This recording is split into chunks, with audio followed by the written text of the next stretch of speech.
Schools Board of Education, Monday, August at 1:30 p.m. Is there a motion to approve the agenda?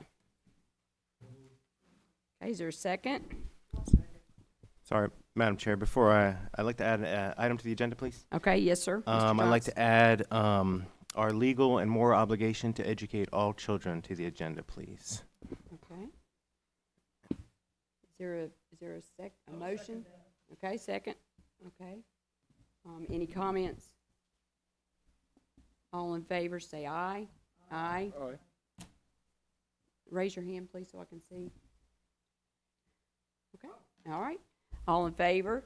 So we're adding a discussion item, and if it's all right, we'll do it as item G and move G, or excuse me, to H. School board will be H. And it was legal and moral. Say it again, Mr. Johnson, please. Sorry. Our legal and moral obligation to educate all children. Okay, thank you. Thank you.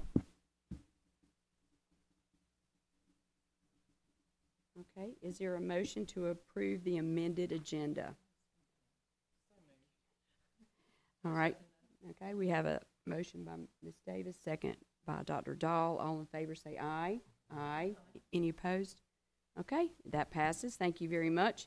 We're at item B, Pledge of Allegiance. And Dr. Dahl, would you mind leading us in the Pledge of Allegiance?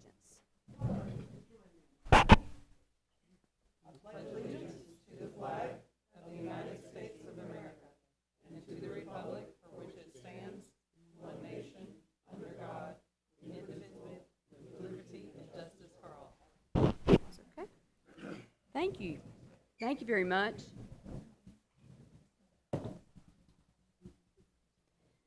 That's okay. Ms. Davis, would you mind leading us in the moment of silence?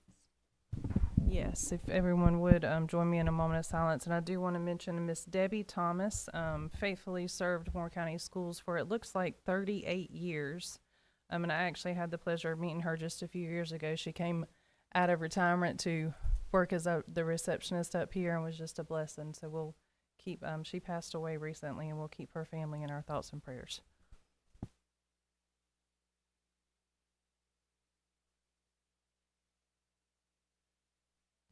Thank you. Thank you very much. And we're now at item 2, board training, and we're so thankful to have our attorney, Mr. Richard Schwartz, to join us and to lead us in our workshop. Thank you, Mr. Schwartz. Dr. Locklear, you want to say anything? Or? No, ma'am. Appreciate Rich putting this together. Much of this you may have seen in different advisements or information that's been shared, but I think this is kind of a comprehensive review. So I'll turn it over to Rich.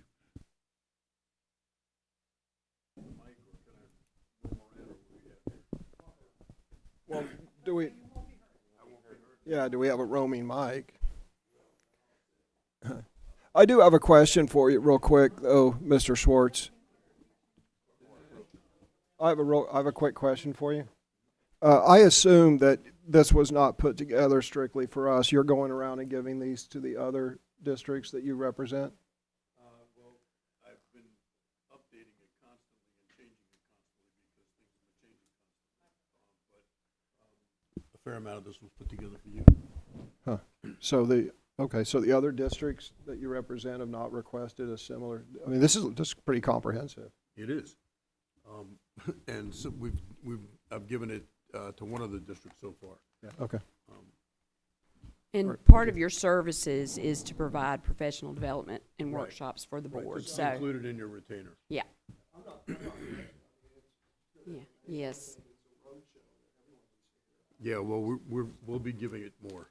So, all right, so I've got a lot to cover with you here, and excuse me. Did somebody find a roaming mic or not? Nope. Okay. All right. Well, in that case, I will just jump into this. So this is the agenda. There's an awful lot to cover here, and we're going to deal with each of these topics that are up here on the board in that order. And there's been a lot of change. So I've never in my entire career seen as much change in a shorter period of time as we've seen over the past year, say, in education law. With activity coming from the federal government, primarily the general assemblies in town, so that always entails some change. And then a lot of the activity that's been coming out of the federal government has led to court cases. And then those court cases, we get injunctions, then those get overturned or they get appealed. And so it's been head on a swivel for the past 6 or 7 months. And then on top of that, we've got different guidance coming out of the federal government and different federal agencies. So we're going to try and cover all of this that's on the screen here in this order. So let's start with Title IX. You may recall that in 2020, under the, excuse me, the first Trump administration, there were changes in the Title IX regulations that were very extensive. In 2024, the Biden regulations went into effect, and what had happened was in the first Trump administration, they overturned a lot of the guidance that had come out from the Obama era U.S. Department of Education with the Title IX regulations. So Title IX, as you know, prohibits sex discrimination in educational activities, federally funded education programs. So a lot of that guidance from the Obama era was in the form of Dear Colleague letters, a letter that says, Dear Colleague, and it tells you how we're going to enforce the law, how we interpret the law, and what we expect of you. The Trump administration overturned those Dear Colleague letters and decided, the first Trump administration, and decided we're going to put all this in regulations. And adopting a regulation is a very detailed process that takes years. And so they adopted regulations so that what they were doing couldn't be overturned with another Dear Colleague letter saying, forget about those other Dear Colleague letters. The Biden administration, in order to change those regulations, had to go through the same regulatory process and adopt new regulations, which went into effect in 2024. And then, lo and behold, we have the Trump administration coming in. Now, the Biden regulations were challenged in court, and there were some injunctions that were issued by the courts. And then when the Trump administration came in, they decided to drop those appeals that the Biden administration had been pursuing. So what we're left with now is the Biden regulations have been challenged, they're not implemented, and the Trump regulations are back. We're back to the 2020 regulations. So that's where we are right now. In February of, in February of 2025, the Trump administration sent out their version of a Dear Colleague letter and said, we're back, and the 2020 regulations are back with us, and this is what we expect and how we're going to enforce Title IX. So if there's a link there, what happened to the link here? Oh. It's there. It's total, so you can't. Okay, well, it's, anyway, if you click on that link, you get the Dear Colleague letter that's listed there. The next thing I'm going to talk to you about is, what's that?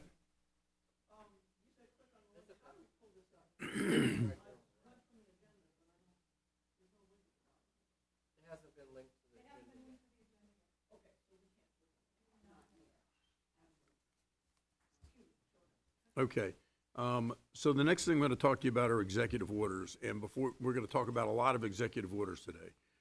If you've been paying any attention at all, the president issues an executive order about every 3.5 minutes, I think is the verified statistic. Just kidding. But there have been a heck of a lot of executive orders. And an executive order, to be clear, is not the law. All right? An executive order can't overturn a law. An executive order can't overturn a regulation. An executive order can't overturn a court case. Okay? An executive order issued by the president deals with the cabinet level agencies and other executive level agencies over which the president has control. And it tells you, in a lot of cases, how those agencies plan to enforce the law or interpret the law or interpret the federal regulations that have been adopted. So This first one that I'm going to talk about is an executive order that was issued in January, right as President Trump took office, called Defending Women from Gender Ideology Extremism and Restoring Biological Truth to the Federal Government. That's the actual title.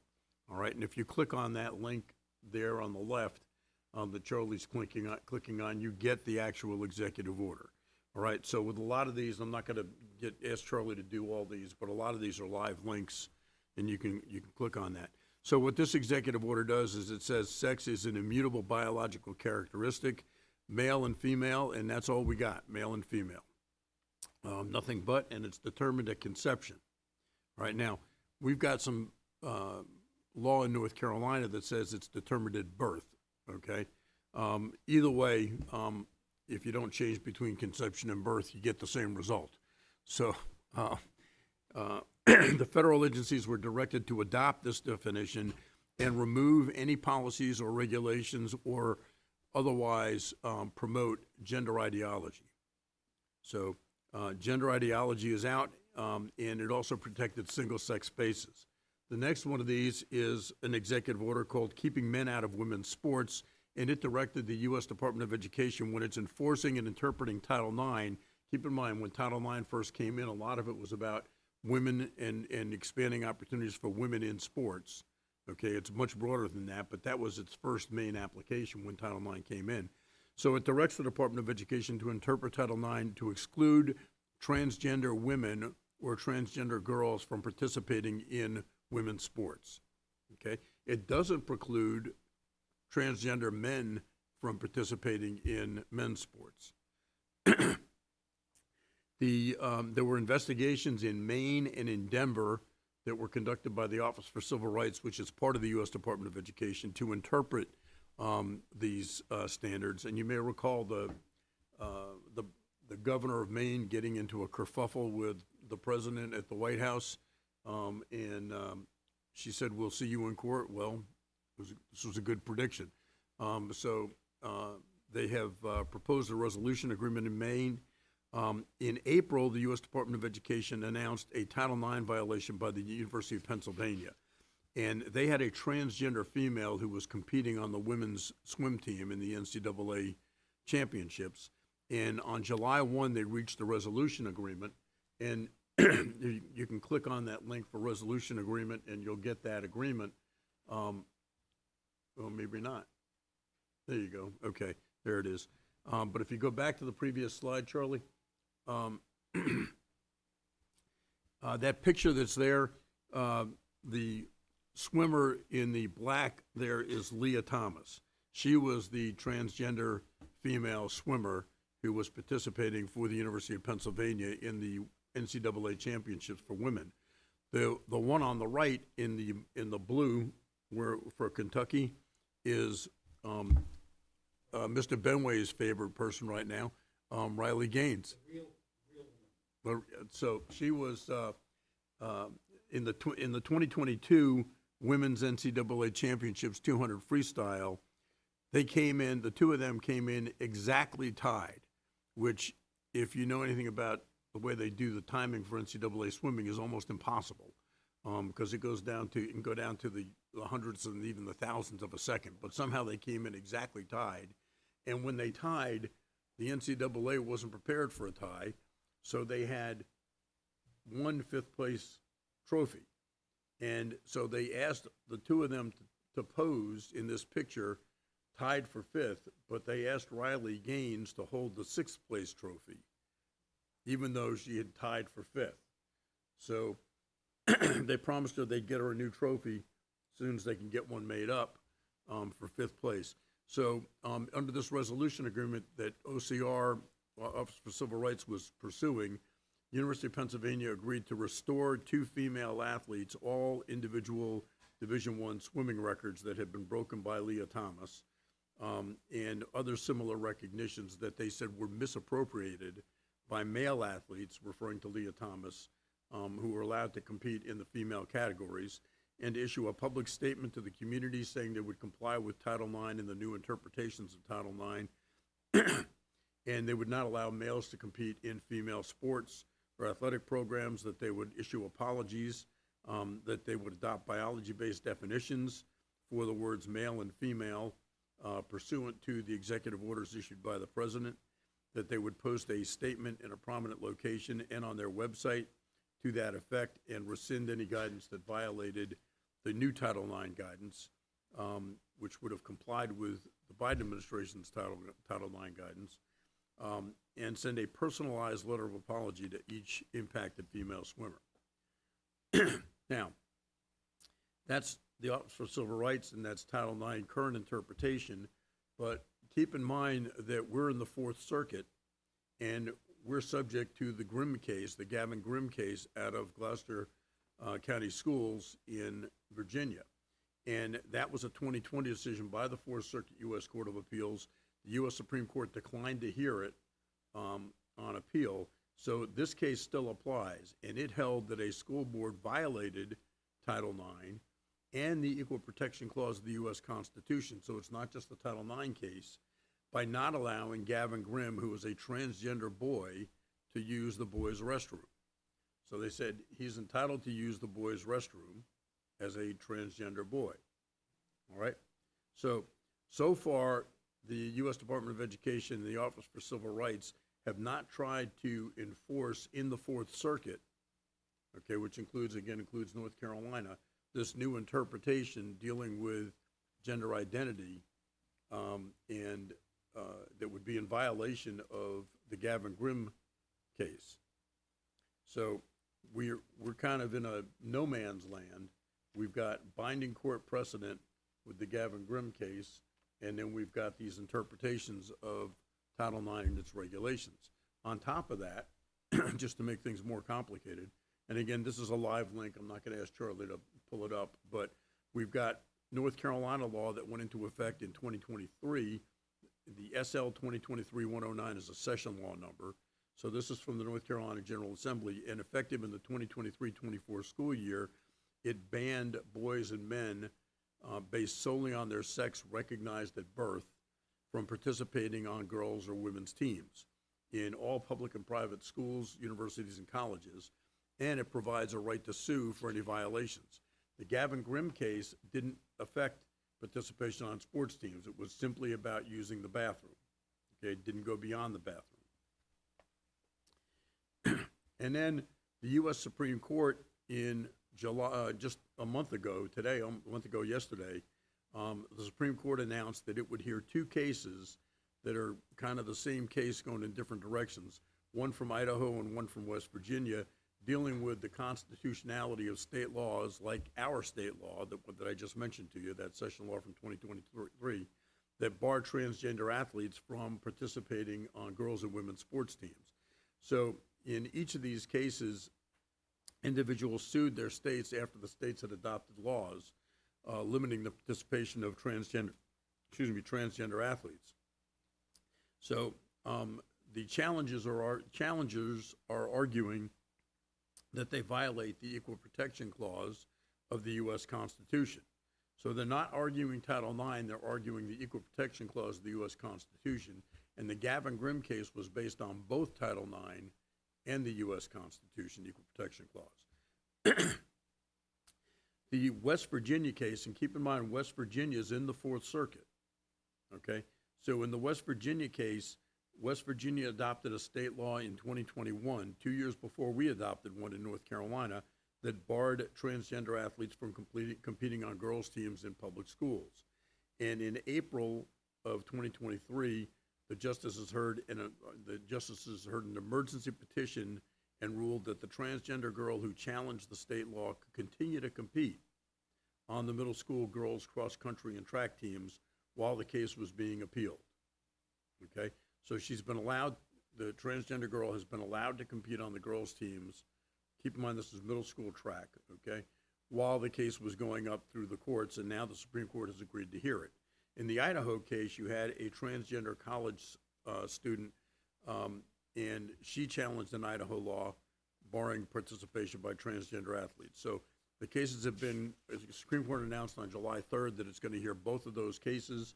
So we'll get some ruling from the Supreme Court in this next term by next June, most likely, dealing with transgender athletes participating on sports teams. In both of these cases, keep in mind, we're under the Equal Protection Clause of the Constitution. So we don't have a Supreme Court ruling yet that's based on the Equal Protection Clause of the Constitution dealing with transgender rights or gender identity issues. All right, the next one of these is a session law that was just adopted. Governor Stein vetoed this on July 3rd, 2025, and his veto message is 2 slides back here. This is what his veto message said. This was House Bill 805, and the governor said that when that bill was first coming through, it protected people from being exploited on porn sites. And the governor said, I strongly support that, but then the General Assembly came up with a committee substitute that added a whole lot of other stuff to this bill. And the governor said, instead of preventing sexual exploitation, the General Assembly chooses to engage in divisive, job-killing culture wars. North Carolina has been down this road before, and it's a dead end. My faith teaches me that we are all children of God, no matter our differences, and that it's wrong to target vulnerable people, as this legislation does. I stand ready to work with the legislature when it gets serious about protecting people instead of mean-spirited attempts to further divide us by marginalizing vulnerable North Carolinians. Therefore, I veto the bill. And he vetoed the bill on July 3rd, 2025, and just last week, that veto was overridden on last Tuesday, a week ago, not even a full week ago. And so the bill became law over the objection of the governor. It's now Session Law 2025-84, and that's a link to the bill. It cites, in the bill, it refers to President Trump's executive orders that we just looked at a minute ago, and it defines male and female based on biology at birth as the only recognized sexes, effective January 1, 2026 in North Carolina. All right? And that's under state law and any adopted policies. It also requires local boards of education to adopt policies that allow students to be excused from curriculum. Now, we're switching off from transgender issues now and gender identity issues, and there's a new section that was added, and it requires the board to adopt policies to allow students to be excused from curriculum that conflicts with their or their parents' religious beliefs. And that went into effect when the bill was, when the veto was overridden on July 29th. Parents or guardians may now request their student be excused from discussions, activities, or assigned readings that the parent or guardian believes would either impose a substantial burden on the student's religious beliefs or invade the student's privacy by calling attention to their religion.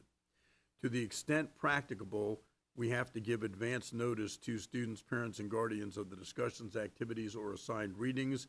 And then if they're excused, we have to provide an alternate activity or assignment that comports with the standard course of study. So the policy committee is going to need to deal with this, Ms. Davis. All right? And we're expecting the policy listing service from the School Board Association to come out with recommended policies on this. The next portion of this bill that I want to talk about, we're still in the same piece of legislation now, allows parent supervision of library checkouts beginning with the coming school year, and requires the board to adopt new policies to provide access to a searchable web-based catalog that has to be displayed on the homepage of each school. And this includes not only the books that are in the library catalog, but in the classroom libraries of teachers. It also includes any non-print resources that might be included. It excludes textbooks because they're adopted by the state and approved by the state. But it covers all library resources, and it defines library resources broadly enough to include classroom collections. And we must allow, under this new policy, parents to restrict their students' access to specific books or categories of books that the parents object to. It also bars, another section of this legislation bars co-ed sleeping quarters on field trips or in any school-sponsored activity, beginning with this coming school year. And again, we're required to adopt policies to prohibit students from sharing sleeping quarters with a member of the other biological sex unless the students are immediate family members or written permission from the parents has been provided. So this is one that, where the governor's veto was overridden. Next thing I want to move on to is federal funding and the U.S. Department of Education. So there's been a lot of talk about abolishing the U.S. Department of Education, and there's been a lot of activity dealing with federal funding. So these are some of the questions. If the Department of Education is abolished, who enforces Title VI? Who enforces Title VII? Do those get distributed to other agencies? What about funding for school grants for IDEA? Do OCR investigations continue? These are all functions of the Department of Education. So in March of this year, Congress approved a continuing resolution that carried over federal funding levels from the 2024 to the 2025 fiscal year. And states would have received about the same amount of funding as in the prior fiscal year. On July 1, well, actually on June 30th, the U.S. Department of Education announced that a whole bunch of different grant monies that was supposed to drop on July 1 and go to the states were not going to be showing up.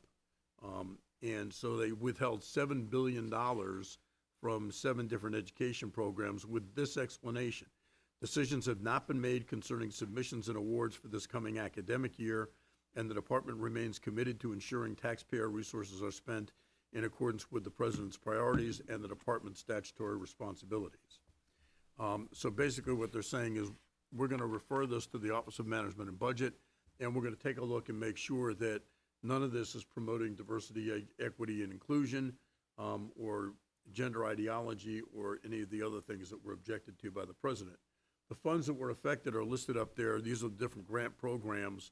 For North Carolina, that amounted to $185 million and change, almost $186 million that was frozen. On July 14th, 25 states, including North Carolina, sued the U.S. Department of Education. On July 16th, 10 Republican U.S. senators sent a letter to the Secretary of Education and said, this is wrong, you shouldn't be doing this. Congress authorized these funds, and you can't withhold them. Release the funds. 2 days later, the Department of Education announced a partial release of those funds. And then a week after that, they announced that they were releasing all their funds. And then as of July 31, all of the funds were dispersed to the states. There is bipartisan pushback on this in the Congress, particularly in the U.S. Senate. The Senate Appropriations Committee just last week made very clear that they are against dismantling the U.S. Department of Education, against moving its functions to other agencies, or reducing or eliminating grant programs that have been approved by Congress. Another piece of activity that's going on in connection with all of this is a lawsuit that was filed by, well, I'll get to that in a second. On March 20th, the president issued another executive order called Improving Education Outcomes by Empowering Parents, States, and Communities, and there's a link to that there.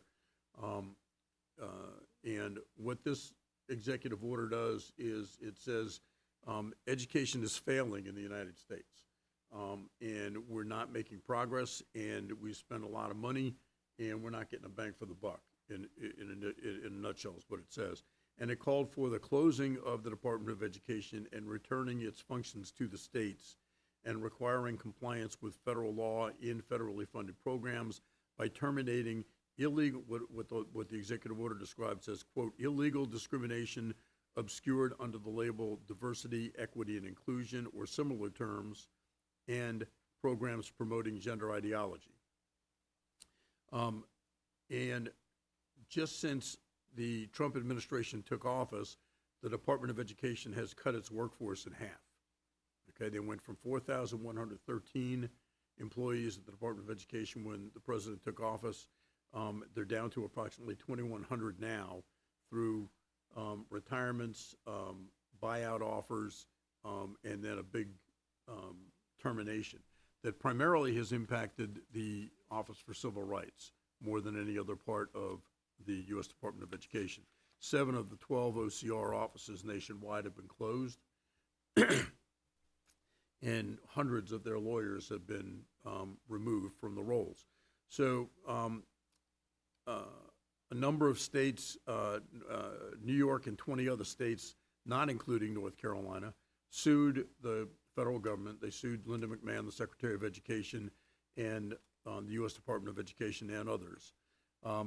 In a district court, they sued in Massachusetts. Massachusetts was one of the plaintiff states. There were also a couple of school systems from Massachusetts and the American Federation of Teachers among the plaintiffs in two different cases that were combined. They were both filed in the same federal district court in Massachusetts. The judge in that case on May 22nd found that the plaintiffs were likely to succeed on the merits of their claim. And basically what they were arguing is that Congress created the Department of Education, and the grants are also approved and authorized by Congress, and the president can't dismantle an agency that was created by and approved by Congress, and the president can't impound the funds that go along with that. So that case was, when the judge issued the injunction, the federal government appealed that to the First Circuit Court of Appeals. The Circuit Courts of Appeal are one notch below the U.S. Supreme Court, okay? The First Circuit decided not to waive the injunction off as the Trump administration had requested. And in response to that, the government filed an emergency appeal with the U.S. Supreme Court. The First Circuit, the different judges have, different Supreme Court justices have different circuit courts that they have jurisdiction over for emergency appeals. And Justice Ketanji Brown Jackson had jurisdiction over the First Circuit. So she then referred it to the full court, U.S. Supreme Court, and it goes up on what's called the shadow docket or the emergency docket. If you ever hear on the news the shadow docket, this is what it is. It's and opinions are rarely issued from the shadow docket. What's usually happened is that they issue a ruling but not an opinion, okay? So it's an emergency type appeal, and it's usually not the final appeal. It's never the final appeal in the case. So when this went up on the shadow docket, the SCOTUS there is the Supreme Court of the United States. As is typical in these shadow docket cases, they issued no opinion, but they ruled that the injunction was stayed. That is, they were preventing the district court injunction from being enforced, pending further appeals, including potentially an appeal back up to the U.S. Supreme Court once the case goes through the normal course of action. So keep in mind this was an injunction. An injunction is an emergency order that's issued to preserve the status quo, to keep things the same until the case goes through trial, okay? So the injunction that was issued said to the Department of Education, stop firing people and stop closing offices, keep things as they are, pending this case going through trial. And so the Supreme Court said, we're waiving off that injunction. Now that's a procedural decision. It's not a ruling on the merits in the case at all, okay? But it's a procedural decision that has the effect of allowing the Department of Education and the Trump administration to go forward with whatever they're planning to do. Now, in a very unusual move, Justice Sotomayor, joined by Justice Kagan and Ketanji Brown Jackson, issued a scathing dissent. And that's very, very rare in these shadow docket cases. She issued a 19-page dissent calling the Department of Education's actions indefensible for allowing the administration to gut the U.S. Department of Education. And she said, undeterred by limits on executive authority, President Trump has made clear that he intends to close the department without Congress's involvement, citing, among other things, President Trump's directive to Secretary McMahon on the day he adopted that executive order on March 20th. He said, go put yourself, gut yourself out of a job. And she also said in her dissent, the president lacks unilateral authority to close a cabinet-level agency. Congress created the department, and only Congress can abolish it. So that's the main issue in this case, is can the president abolish an agency that was created by Congress. And where am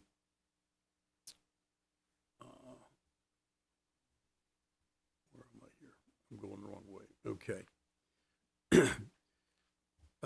All right, anybody have any questions on any of that?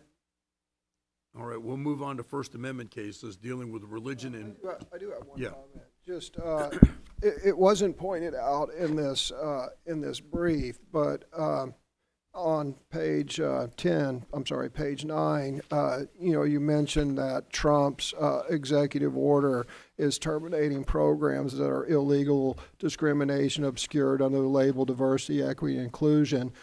You did not mention this during this brief, but there have been I'm several. sorry, where are you? Oh, page 9, right here. What slide number? I'm sorry. Oh, the bottom slide. And this is. So, hold on a second.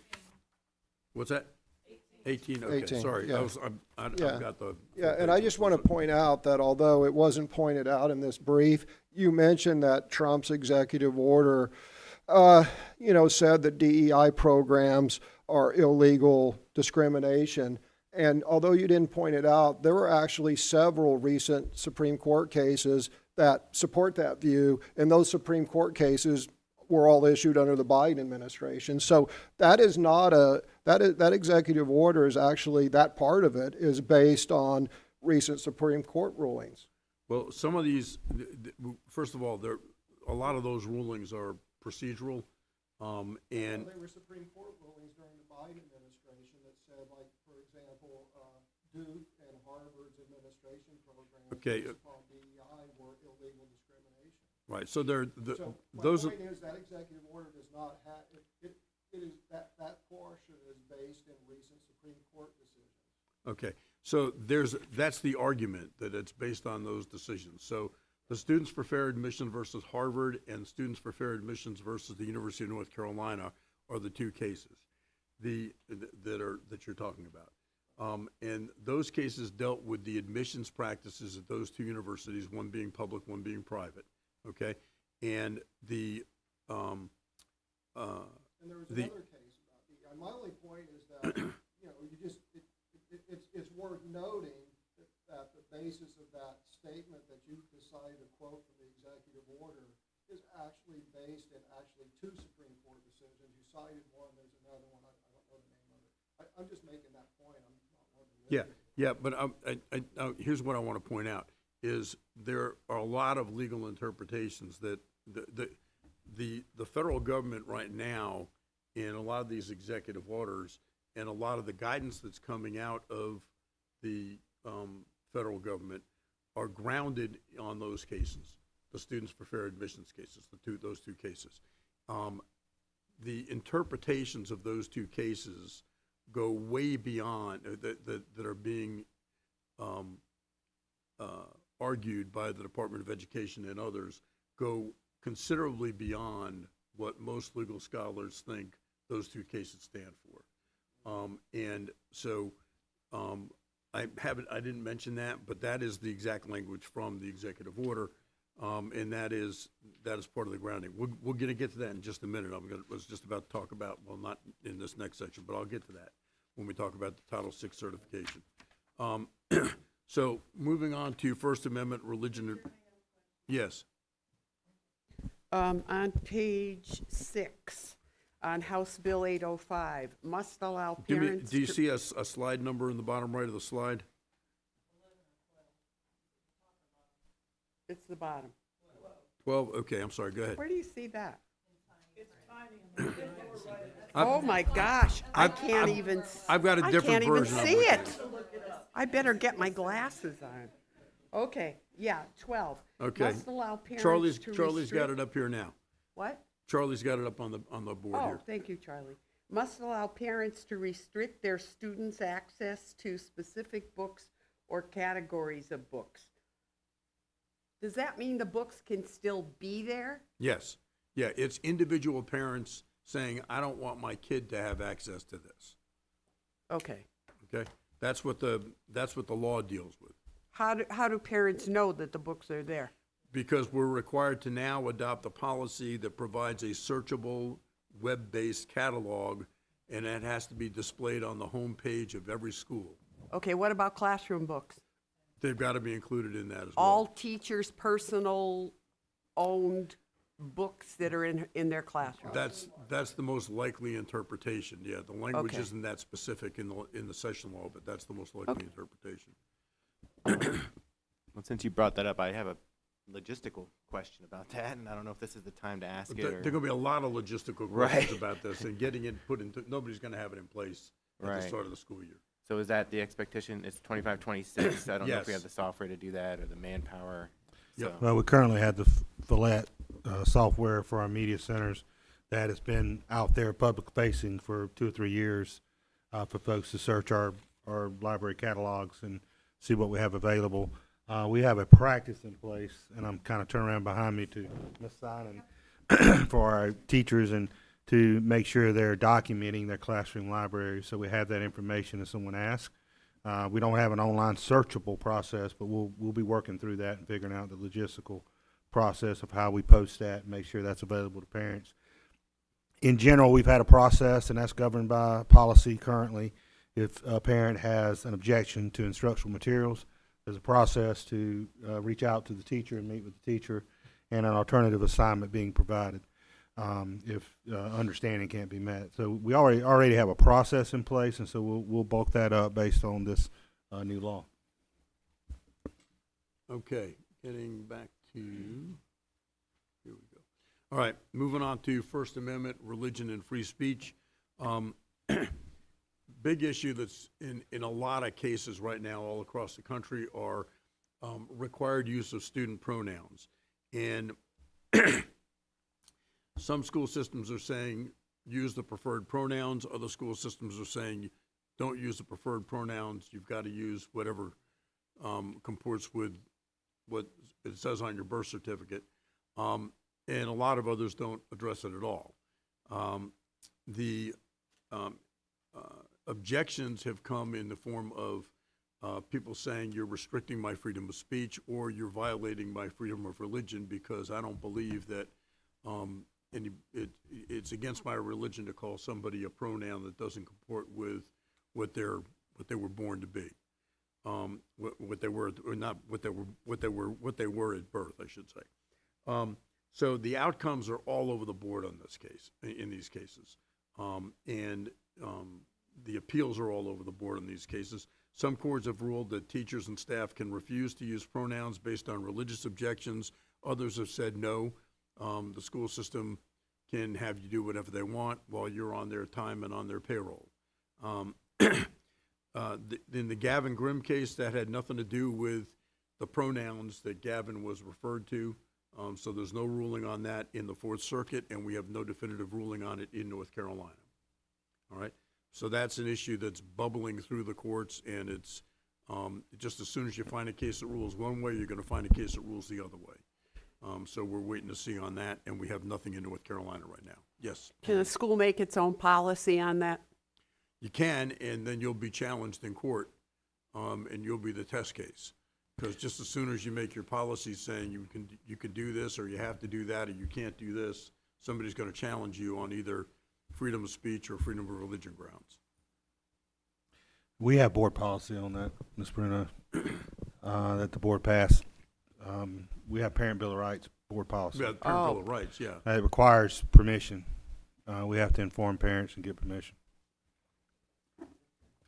But we don't have anything that says if a child has a preferred pronoun, you have to use it as an employee. And that's what these cases are all about. Okay, the next thing I want to talk about is the Kennedy case. This is a 2022 U.S. Supreme Court decision dealing with prayer. And Mr. Kennedy was a high school football coach in the state of Washington, and he would lead prayers, basically. And he started doing it on his own, and then he started doing it with a bunch of other people. And when this became a cause celeb, people started coming out of the stands, and teams would join him. So what he would do would be, at the end of the game, he would go to the 50-yard line and kneel down and pray. And people started joining him. The district said, listen, you're on duty at this point in time, and you're wearing the school logo and the school colors, and you're part of the coaching staff. He was an assistant coach. You're part of the coaching staff, and you're not allowed to lead prayer during this period of time. And he said, well, I was praying on my own. But he was doing it very publicly, going to the 50-yard line and doing that. And so the school system said, you're violating your code. That could be an establishment clause violation. Okay, the government's not supposed to be in the business of establishing or promoting religion. And you're on our clock. You can do anything you want when you're not on our clock, but when you're on our clock, knock it off. And he didn't. And so he did not. He did not. And so then they suspended him, and the case went all the way up to the U.S. Supreme Court. And the Supreme Court basically said, look, right after the game ends, people are, while they may be on the payroll, but everybody's doing their own thing. Some people are going and high-fiving their friends in the stands. Some are hugging their wives and their girlfriends. Some are, getting on the phone and telling people what the results were of the game. So everybody's off doing their own thing, and it's not organized at the end of the game. And that means it's kind of private time. And so if he wants to kneel down and pray, he can do that. Or if he wants to walk around and pray out loud or to himself, he can do that. So the post-game prayer was deemed to be a private religious expression, and it was protected by the First Amendment because the First Amendment includes two clauses dealing with religion. One is the government's not going to establish religion, and the other is the free exercise clause, that we have the right as individuals to free exercise of our religious beliefs. Okay? So they basically said this is not an establishment clause issue, it's a free exercise issue, and because the time was unorganized in the minutes following a ball game, he could do that. Do you happen to know the vote on that? I think it was 5-4. Might have been. I don't remember. Okay. I don't remember, to tell you the truth. It might have been 6-3. I just don't remember. The next case is Mahmoud versus Taylor. This was decided about 5 weeks ago in the U.S. Supreme Court. This is a case out of Montgomery County Schools in Maryland, not next door Montgomery County, but still in the Fourth Circuit. So keep in mind this is a Fourth Circuit case that went up to the U.S. Supreme Court. And in 2022, the Board of Education added a number of books that dealt with LGBTQ themes to the curriculum for K-5 students. And these were books that were to be read aloud and discussed in class. And the board instituted an opt-out procedure for parents who had religious objections. And they got thousands of opt-out requests, and they decided in response to and Montgomery County is a big school system. It's roughly the size of Wake County. It's about the 15th largest school system in the country, okay? So they got thousands of these opt-out requests, and instead of rethinking this and saying, maybe this is not such a great idea because we're getting so many opt-out requests, they said it's unmanageable to deal with all these opt-out requests, so we're going to eliminate the ability to opt out, okay? Well, this is, case went up to the Supreme Court, and Montgomery County Schools was saying, we control the curriculum, okay? And if parents want to opt out of this, then they can opt out of science. They can and if they don't believe in evolution, they can opt out of anything they want to. And we're going to stand pat on the notion that we control the curriculum. Well, they stood pat on it and they lost. Parents of different faiths sued and claimed that the decision violated their ability to dictate the religious upbringing of their family. And the Supreme Court decided on June 27th that those parents were right. And Justice Alito authored the opinion of the court and said the lack of an opt-out policy violated the First Amendment's free exercise of religion clause. And they focused on the coercive use of the books during instructional time and the parents' right to raise their children as they see fit.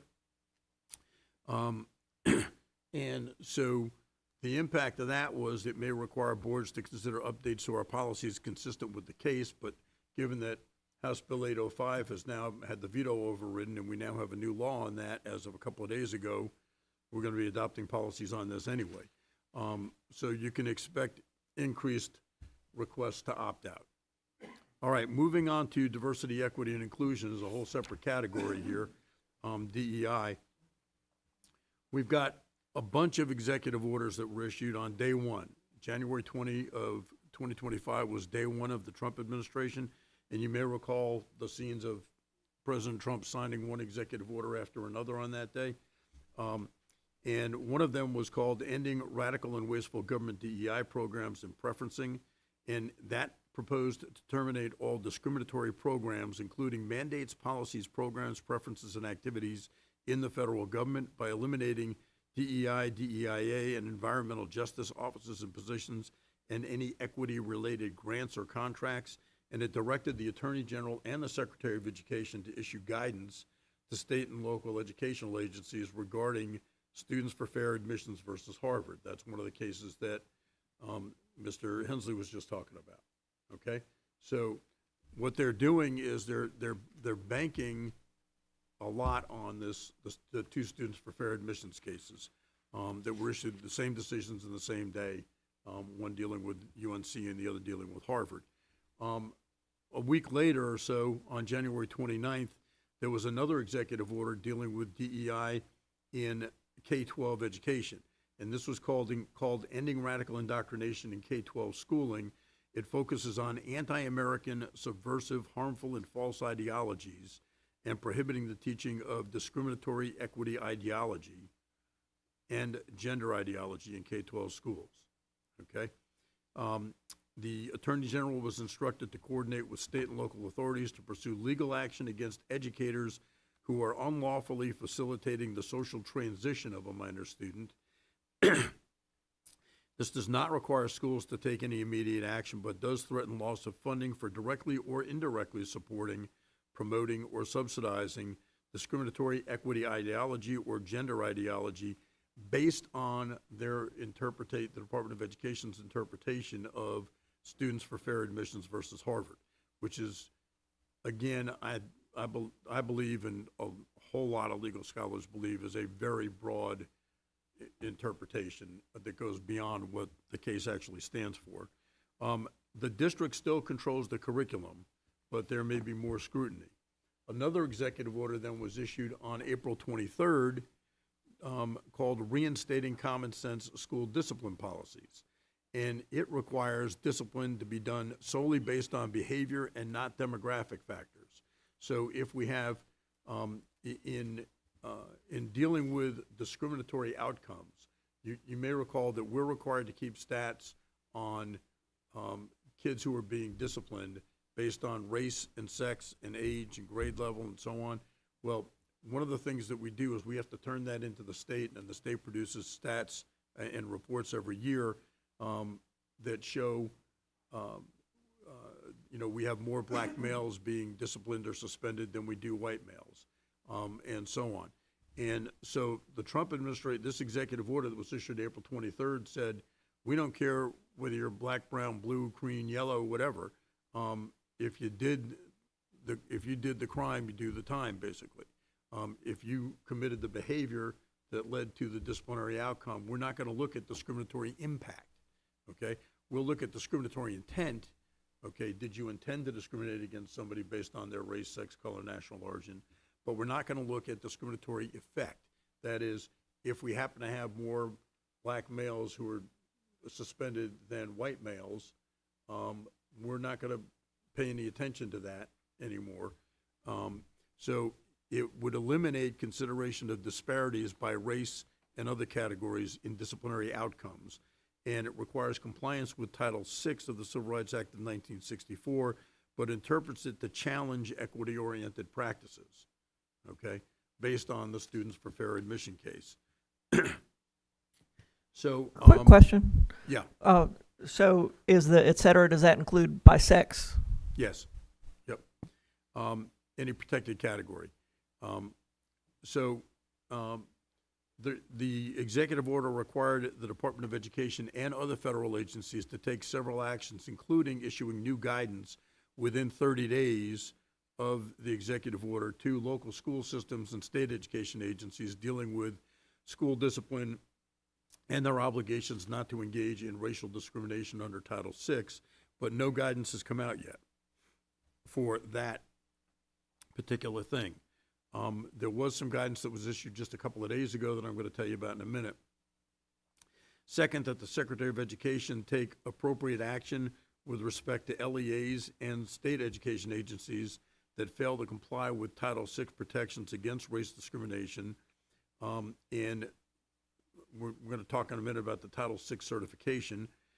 Next, that the Secretary of Education and Attorney General initiate coordination within 60 days with governors and state attorneys general dealing with these matters. That hasn't happened yet.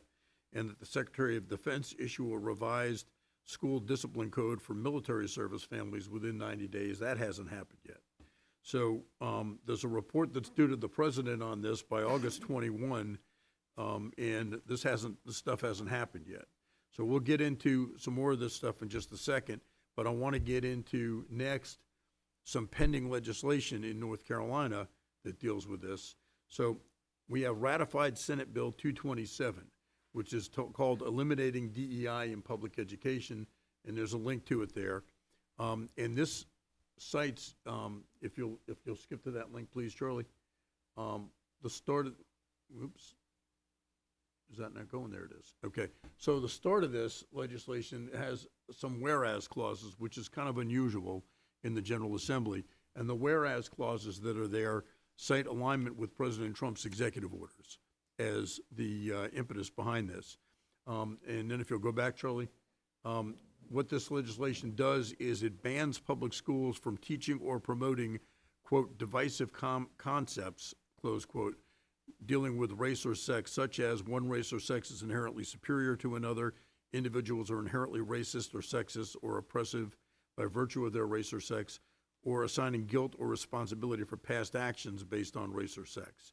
It prohibits the creation or the maintenance of DEI offices or programs in our public schools and requires school policies to prohibit discrimination based on federally protected classifications, including anti-Semitism. This was vetoed by Governor Stein, and in his veto message, he said, "Our diversity is our strength. We should not whitewash history, ban books, or treat our teachers with distrust and disdain.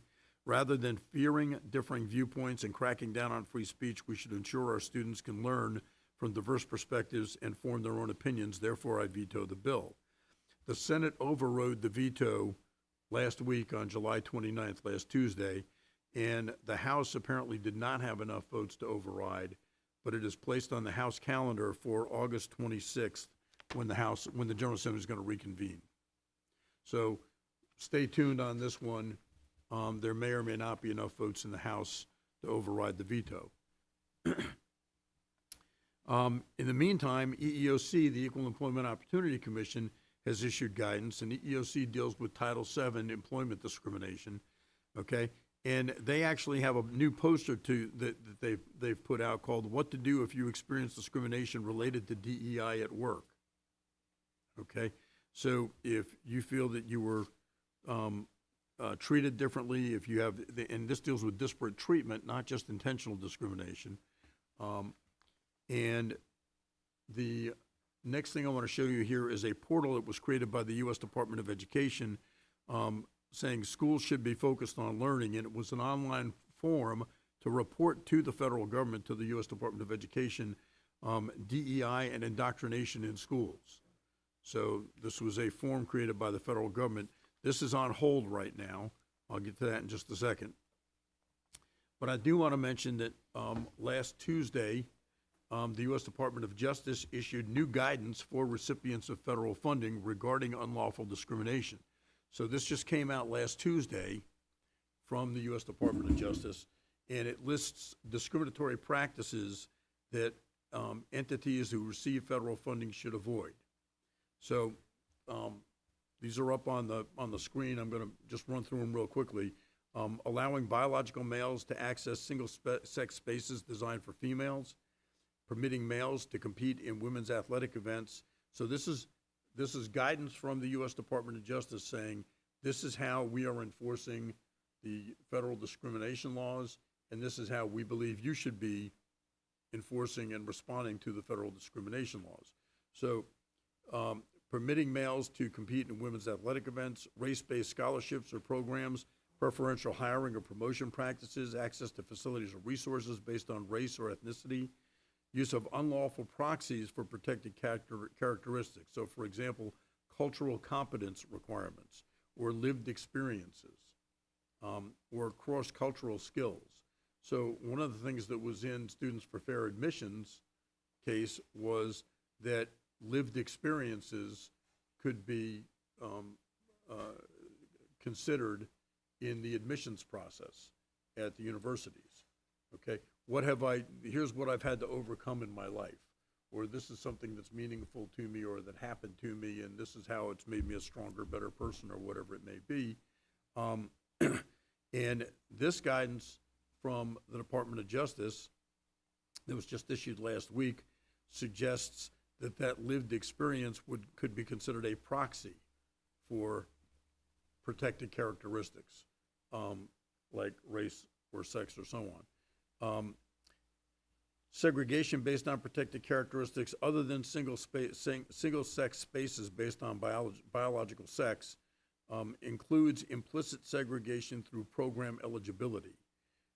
Use of protected characteristics in hiring and contracting, DEI training programs that stereotype, exclude, or disadvantage individuals or create a hostile environment through their content, structure, or implementation. The guidance suggests that all entities receiving federal funding, including educational institutions, that's a quote, including educational institutions, should review the guidance and ensure compliance. And then it suggests these as best practices. There are 9 different best practices suggested. Ensure inclusive access to workplace programs, focus on skills and qualifications, prohibit demographic-driven criteria, and discontinue programs designed to achieve discriminatory outcomes.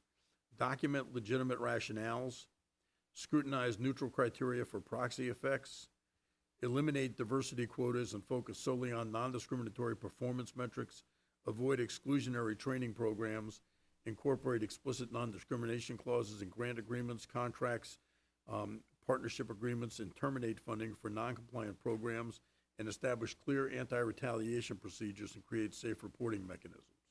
So that's hot off the presses from last Tuesday from the U.S. Department of Justice. Next are Title VI certifications, and that's Secretary McMahon, U.S. Department of Education, head of the U.S. Department of Education. On April 3rd, the U.S. Department of Education directed each state education agency to certify their compliance with Title VI of the Civil Rights Act, but that interpretation of compliance of Title VI was based on the Students for Fair Admissions case, okay? And again, a lot of folks felt that their interpretation went way beyond what Students for Fair Admissions actually said.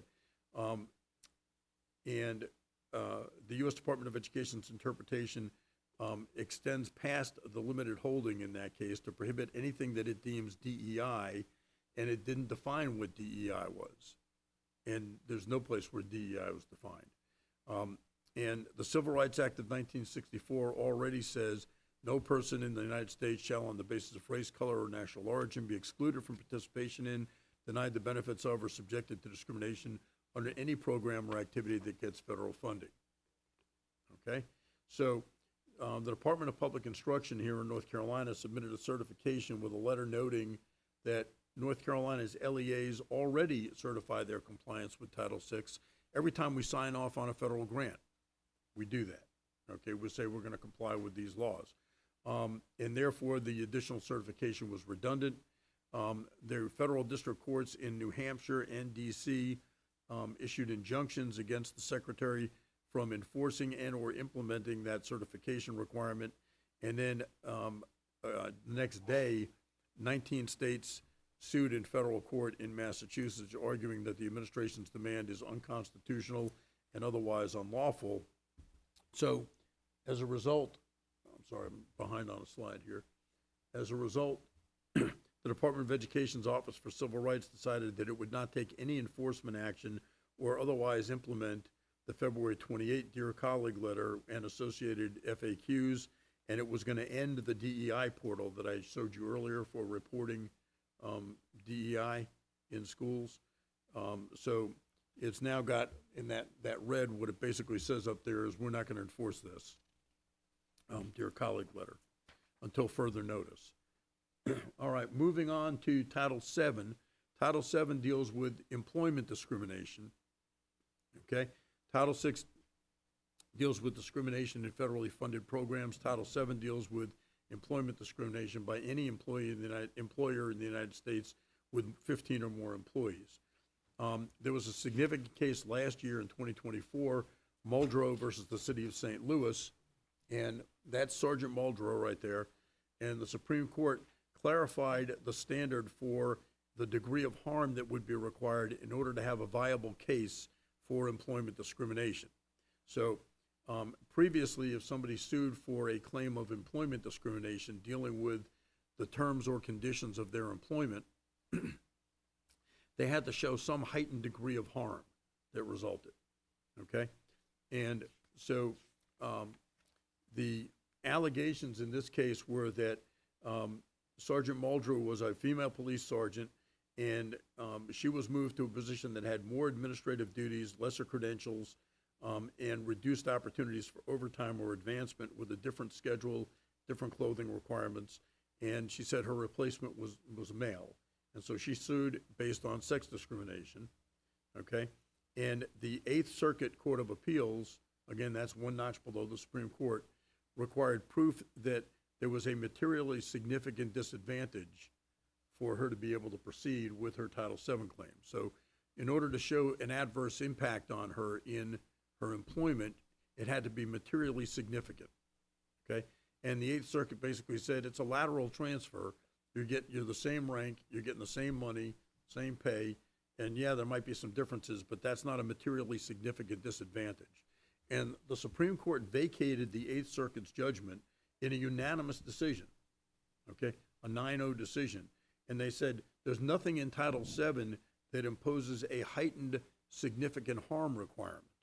If you're claiming discrimination based on race, sex, color, national origin, okay, because of the terms or conditions of your employment, there's nothing in Title VII that says that change in that adverse impact on you has to be materially significant or have some heightened standard to show that it was different. And so the result is that it is now going to be easier for employees to prove discrimination if they have a claim that their terms and conditions of employment were changed in a way that adversely impacts them, okay? So you still have to prove that you were discriminated against, not just that you disagree with the change in the terms and conditions of your employment. So what the this is from the opinion in the case. It says what the transferee does not have to show is that the harm incurred was significant or serious or substantial or any similar adjective suggesting that the disadvantage to the employee must exceed a heightened bar. And different circuit courts had set up different standards, serious or substantial or significant or something else. And the court said many forced transfers leave workers worse off respecting employment terms or conditions. Whether the harm is significant can lie in the eye of the beholder and can disregard varied types of disadvantage.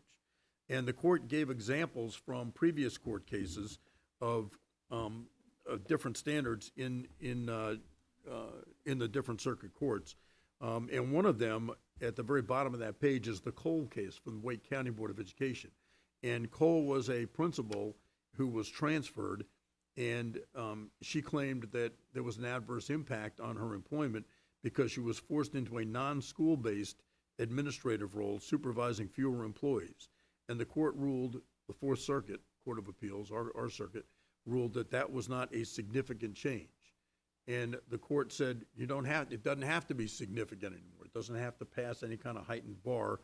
And so that was one example that they cited in this case of employees who suffered some injury in employment terms or conditions, allegedly because of race or sex, and their claims were rejected solely because courts rewrote Title VII, compelling workers to make a showing that the text of Title VII doesn't actually require that it's significant harm.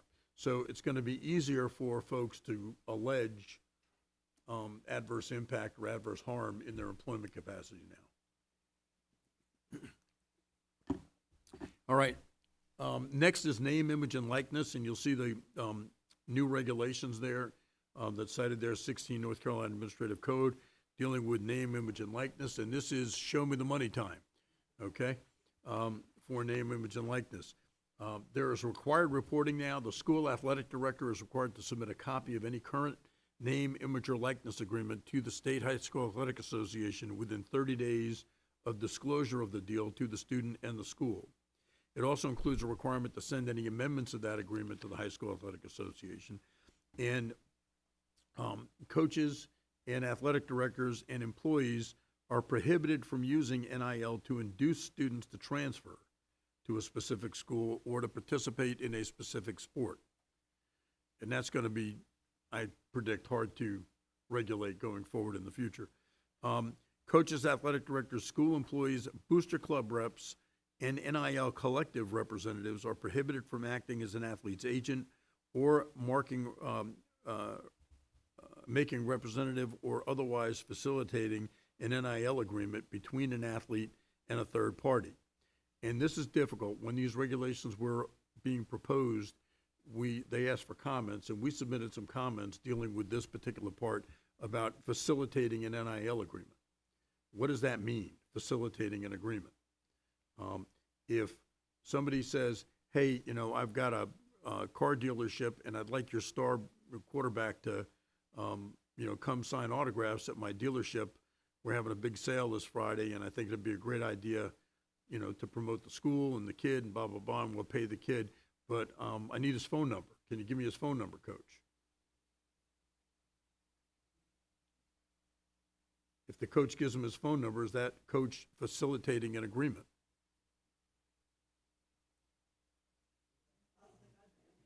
Okay, so there's a lot of gray area in what does facilitating an agreement mean. The attorneys at the Department of Public Instruction are reviewing this, and when this thing comes up for revision, they're going to make some recommendations dealing with that. But we don't know what they're going to do. The violation of any of these restrictions could lead to sanctions by the High School Athletic Association against the team or any individuals involved. A new law that was passed this session of the General Assembly says that these NIL contracts are not public records, and they don't have to be revealed. In the case of higher education, it applies retroactively. The High School Athletic Association just prepared a report that's going to be submitted. It has not yet been submitted to the State Board of Education for a report to the General Assembly, and this is what it's going to show for this first year of NIL agreements that we just passed, 2024-25. There were 17 agreements involving 12 student athletes in 11 schools out of the 442 that are in the High School Athletic Association, and they were for everything from sports drinks to equipment to endorsements. The top deal was the #1 ranked quarterback in the United States, who was out of Grimsley High School in Guilford County. Faison Brandon got $1.2 million for a 2-year deal. So, and it was his lawsuit that led to these new NIL regulations. Okay, immigration. These are some of the president's immigration orders, and I don't know why that's showing up with different colors than is on mine, but all of these are different links. The numbers 1, 2, and 3 are executive orders. Number 4 is a proclamation. A proclamation is just what it sounds like. I proclaim this. It doesn't have any legal effect. And number 6 is also a proclamation. But the others are executive orders dealing with different aspects of the president's immigration policy. There are some concerns about the federal government summarily revoking visas to individuals from specific countries. There used to be a protected area policy, and that was revoked by the Trump administration. Previously, certain locations were considered off limits for immigration officers to enforce immigration laws, and they were considered sensitive locations from 2011 to 2021, and then they were renamed as protected areas, and they were areas where if there was going to be any immigration enforcement activity, there had to be special approval from the Department of Homeland Security in advance. And that included nearby areas. Immigration enforcement actions can now be, and school grounds were a protected area. They were considered sensitive locations and then protected areas, including nearby areas. Nearby is loosely, it's not really defined at all. It's an analysis based on facts and judgment. But now, immigration enforcement activities can take place on K-12 school grounds in certain circumstances with certain exceptions. That State Superintendent Mo Green, he issued guidance that came out of the Department of Public Instruction. It acknowledged that immigration enforcement agents are law enforcement agents, and school district administrators and staff need to understand and recognize the distinction between a judicial warrant, which can be enforced on school grounds, and an administrative warrant, which cannot. It said that it recommended that schools develop policies and practices, if none currently exist. Policies and procedures regarding interactions with law enforcement apply to immigration officials, and we must follow the law and cooperate with law enforcement to the extent required by law. So if ICE comes to a school with a warrant, it's one thing. If they show up without a warrant, it's another thing. If it's a judicial warrant, it's one thing. If it's an administrative warrant, it's another thing. And if it's ICE, it's one thing. And I think I mentioned to you, I had one school where somebody showed up and they had a personalized license plate that said ICE, and people thought the school was being raided, but it was just a personalized license plate. Had nothing to do with anything. So a judicial warrant is one that's issued by a judge or a magistrate. An administrative warrant can be issued by an immigration officer. An administrative warrant does not authorize entry onto property or searches or seizures. An arrest warrant or a search and seizure warrant that's issued by a judge or a magistrate can be enforced, and it is a legal document that gives immigration officials the right to enter schools.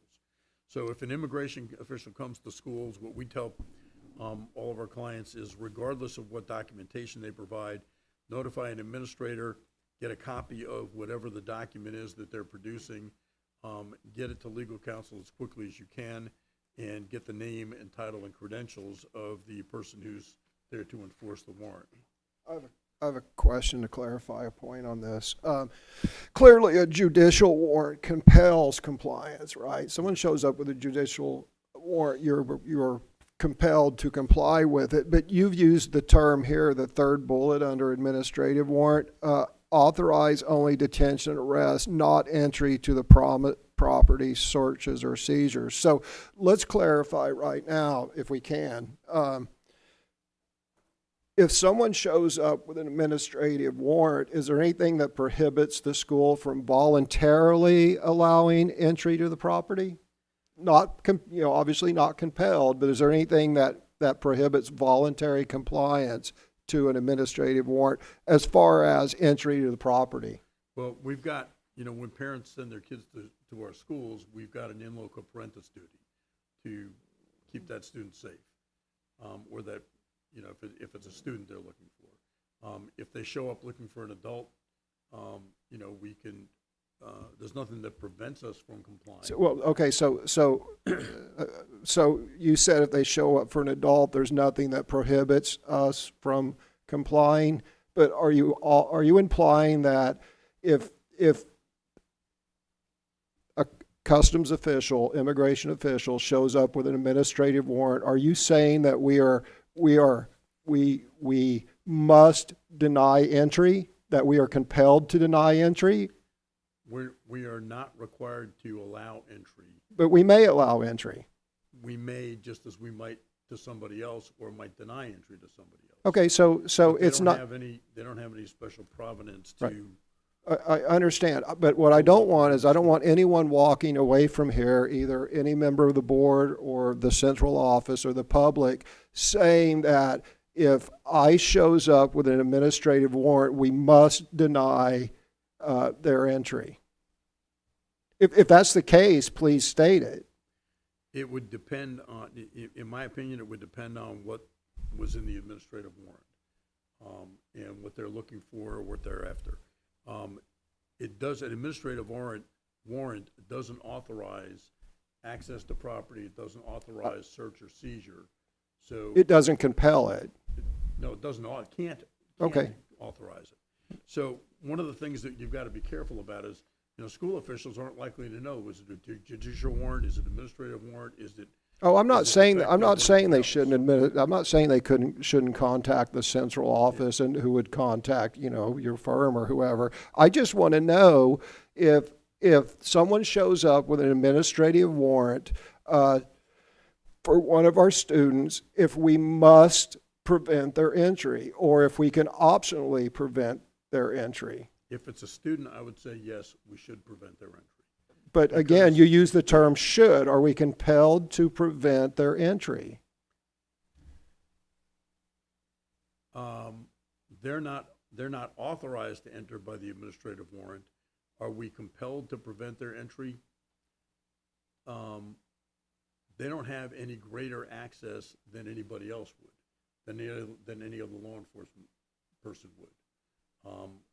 We're a probation officer, and there's specific law in North Carolina that says probation officers aren't supposed to have access to kids at school. Well, there's a specific law that prohibits it. So you just equated immigration officials to a category which are probation officers, as there's a specific law. So there's no specific law in North Carolina preventing immigration officers, so that's not in my mind, a equal comparison. Well, if it's a kid, I would say we should prohibit it. Because We should. Because we have a duty to protect that kid when they're in our care. Okay, so it's your opinion, as our attorney, that we should deny entry of immigration officials with an administrative warrant based upon our duty to protect the children in our care. But, perhaps, but I think, we need to see what the warrant says. So that's. I one would of the think they're reasons- pretty uniform, I don't- not administrative that warrants. uniform. I mean, I've never seen one, I Yeah, would just assume. So, well, Anyway. let's look at one then. So, yes, yeah.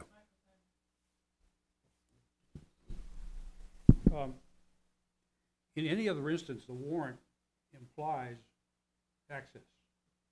Is that correct?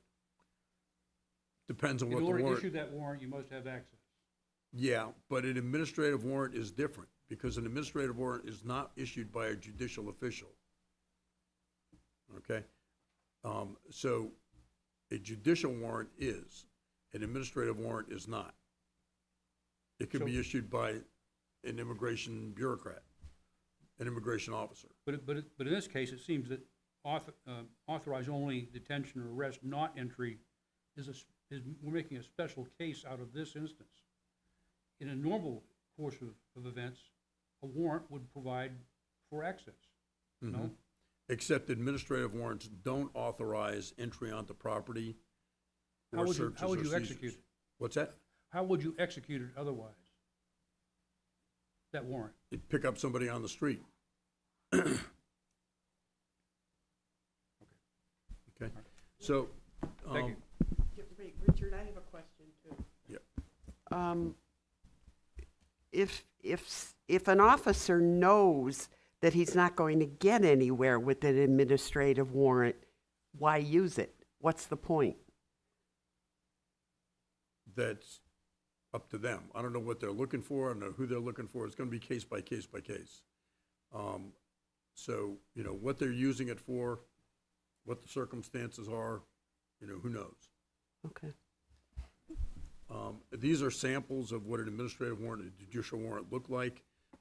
They look different, but if you were, a school official just getting something that says this is an official warrant, says U.S. Department of Homeland Security warrant at the very top on the administrative warrant, that's gonna look like, give them whatever they want. And that may not be the case. So it's gonna be, if we get one of these, it's gonna be case by case. It's gonna be, let's see what you got. What are they there for? What does the warrant say? Who is it issued by? Is it legitimate? And so on. So hopefully we're not gonna be dealing with too many of these. The next case is confused by a lot of people who thought this was a birthright citizenship case. Trump versus Casa Inc. was a decision that was issued 5 weeks ago by the U.S. Supreme Court. And this was a 6-3 decision that limited federal courts' ability to issue nationwide injunctions. So we had a lot of these nationwide injunctions that were being issued, and the Supreme Court, in an opinion issued by Justice Barrett, said when a federal court enters a universal injunction or a nationwide injunction, sometimes they're called universal, sometimes nationwide, against the government, it improperly intrudes on a coordinate branch of the government and prevents the government from enforcing the policies against non-parties. So you might have, so what we had was judge shopping. If somebody's trying to prevent some policies, block the president's policies from going into effect, or to prevent the Biden administration's policies from going into effect, you know, you'd go to the Northern District of Texas if you were trying to prevent the Biden administration from going into effect. You might go to Massachusetts if you're trying to prevent the Trump administration from going into effect, and ask for an injunction that would then be applied nationwide, because it would be enjoining the federal agency or the federal government from doing something, as opposed to ruling simply on that case. So what this ruling does is it says, if you want something that's going to have more impact than just your case, then you've got a class action you could file and try and get class action certification. There are other ways to go about doing it. But this also raises the specter that you might get, you know, one ruling in Massachusetts, another ruling in Texas, still another one in Colorado, and until it gets up to the Supreme Court, you've got different rules and different rulings all across the country. So this case was a birthright citizenship case, but it was a procedural appeal on whether or not the judge who issued the injunction could impose it nationwide. So what the court said was, no, nationwide injunctions, these universal injunctions are out. You're going back to the old way of doing things with class actions, but it didn't address the underlying issue of birthright citizenship. That's back in the lower courts. Okay. Special education, a very significant case, AJT case, was decided by the Supreme Court on June 12th. In that particular case, you had a student who had a severe form of epilepsy, and it was more active in the morning hours. And so the student previously had been receiving instruction in the evening hours, and then moved into a new school system. And the new school system said, we can't do the evening hours. You know, so they reduced the hours that the student was being served during the school day, because the student contended that she couldn't come to school in the morning. The Eighth Circuit, one notch again below the Supreme Court, in the Eighth Circuit, the plaintiffs were claiming Americans with Disability Act and 504, Section 504 violations based on the denial of educational services, and said that they had to prove that school officials acted with either bad faith or gross misjudgment, which requires something more than mere noncompliance with the federal law. Okay? And the Supreme Court unanimously vacated that case, that decision, and remanded it back to the lower court and said there's no requirement that students have to meet some heightened standard of intent, this gross misjudgment or bad faith. They simply have to prove that their rights have been violated. So what that means is that the different circuit courts below the U.S. Supreme Court had developed these heightened standards to prove a violation, and the court said, nope, that's not in the law. All you gotta do is prove that your rights were violated, and that's enough. So what that means is we're gonna probably face more lawsuits based on the Americans with Disabilities Act and Section 504, as opposed to petitions under the IDEA that are filed with the state. So probably have to be a little more proactive in what we're doing to accommodate needs and requests. Okay, educator discipline and misconduct reports. There were new rules issued by the State Board of Education with an effective date of July 1, dealing with reporting educator misconduct for licensed educators. It removed the reporting requirements for people who are suspended with pay while we investigate. It added a requirement to report a non-renewal for professional misconduct as opposed to only a dismissal.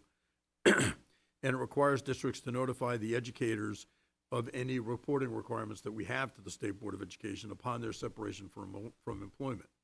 So we have to tell people, if you resign or when we terminate your employment, we have to notify the State Board of Education about this. Okay, some other North Carolina education law changes, and this is, I put this slide up there. Whoops, you can't see this. You'll see in the middle of that slide, right under the Great Seal of the state of North Carolina, a blonde woman holding the Bible for the Speaker of the House. That's Mackenzie's twin sister. So I put that in there so you'd see it. All right, so session law, different session laws. I'm going to run through these. Session law 2025-38 does three things. It creates a new general statute requiring the Board of Education to adopt internet safety policies and to provide certain safety and security requirements by January 1. Section 2 creates a new statute dealing with social media and mental health that requires the State Board of Education standard course of study to include instruction on social media and its ill effects in elementary, middle, and high schools beginning with next school year, 26-27. And Section 3 requires the adoption of a cell phone policy, cell phone ban, or wireless communication policy ban that prohibits students from using, displaying, or having wireless communication devices, cell phones, and others turned on during instructional time. It does allow for exceptions, for prior authorization or for instructional use or for use in the event of an emergency, or if it's required by a student's IEP or 504 plan, or if it's required to manage students' health. And those policies have to be enacted by January 1. Next is 2025-40, dealing with school contracted health services. If a student's IEP requires nursing services, the LEA, the school system, is now required to assign the nurse of the parent's choice if all of these conditions are met. If they agree to comply with our standard nursing contract and the contracted rate is equal to or less than our standard nursing contract rate, and the nurse is employed by a nursing agency that's willing to provide those services required by the IEP, and if the child previously got nursing services from that nurse prior to it being required by the IEP or prior to the student enrolling. Next is technology cost considerations. This is a new general statute, 115C 102.10, requires the state board to adopt a bunch of rules dealing with the long-term cost of ownership of technology devices and repair, flexibility for innovation during the life of technology, resale or salvage value, and it goes on. It gets quite detailed. A local board has to report to the state board by August 15th annually the break-fix rate, and it defines how that's calculated, and the repair costs, and requires, it adds two new subsections to 115C47, which are the powers and duties of local boards of education, requiring you to evaluate technology costs and report on the break-fix rate. And then the last section of this, the last section of this has nothing to do with this. It's called Leon's Law, and it applies beginning this school year to minor students under the age of 18 who are enrolled in community college courses, including dual enrollment. It requires the community colleges to adopt a policy requiring a minor student prior to registering to complete a form acknowledging that their education records shall be provided to their parents, as long as the parent hasn't opted out, and their education records shall be provided to school administrators and counselors at the school where they're duly enrolled. And the parent is a broad definition and includes anybody in the role of parent. Next is the DOT, Department of Transportation Omnibus Bill. This amends the criminal records report and background check law, 115C 332, effective July 1st. It says that if we're providing contracted transportation services, we have to get a criminal records background check, and it sets up ways to get those checks if they're done within the last 3 years from other local boards of education, and for school boards to transmit those to each other and cooperate with each other. It also has a provision that goes into effect on October 1st that would authorize the use of speed check devices in school zones and for school boards to enter into agreements with counties, municipalities, and law enforcement agencies for implementation of those devices. Yes, Mr. Hensley. Are electronic speed check devices, are those ones that issue tickets, or are those just the things that flash up there? They can be the ones that issue tickets. Okay, so are those are prohibited otherwise in North Carolina, right? No, they're They're not. not. So school districts, interesting. Okay, thank Yep. you. Okay. I'm sorry, who would be authorized to use them? Pardon me? Who would be authorized to use them? School boards could enter into agreements with the county With the local municipality or local law police. enforcement to use them. So we could set those up in our school zones. Okay. I will caution that I once had a superintendent who got a ticket for speeding in a school zone, but, School zone? Yeah. Okay, 2020, Session Law 2025-60, and for all of these, just to make sure you know what these things mean at the top, SL means it's the session law, 2025 is the current session of the General Assembly, that's the year, 60 is the 60th law that passed this year. It started out as Senate Bill 600. So that was what it was called before it got the session law number. This one requires the school board to adopt a policy authorizing students with asthma or anaphylactic reactions to use nasal sprays or other epinephrine delivery systems other than injectors. It also allows licensed registered nurses with at least 2 years of experience serving in a hospital or health clinic to serve as a school nurse and be paid on the school nurse salary schedule, and it prohibits the State Board of Education from requiring a 4-year degree to be hired as a school nurse. All right, this next one, Military and Veteran Support Act became effective July 9th. And this provides additional enrollment time and flexibility for military families if they know that they're going to get orders for separating from active duty. Within the next 12 months, they can present those orders to us, and we can enroll that child before they live here, okay? The parent or legal guardian has to submit documentation dealing with residency and disciplinary actions. That is whether the child is currently suspended, expelled, or convicted of a felony. By the time they begin attending, even if their proof of residency is not yet available, because they're in a temporary arrangement. And if all of those conditions are met, then we enroll the student for up to 1 year from the parent's report for duty date or separation date or anticipated separation date, or through the end of the school year. The law doesn't say whichever comes first or last. And if the student's a junior or senior in high school, they can stay through graduation. We have to allow them to stay through graduation. I'm sorry, does that enrollment number, how's the state gonna separate if they're actually here, and would we be receiving funds for them before they're actually here? No, once they're in attendance. Okay, they go not on just to- enrolled. Yeah. Thank you. All right, next Right. is, Quick follow-up on that. If they're enrolled, does that mean we're providing them services? I'm sorry, what? Virtual instruction while they're enrolled, but not here?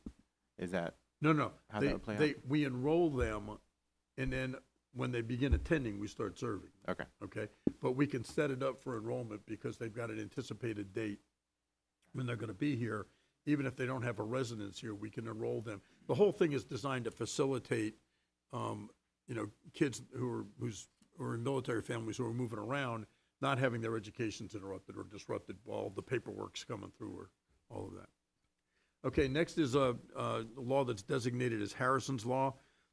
It increases criminal offenses for hazing. Harrison was a college student who died in a hazing incident.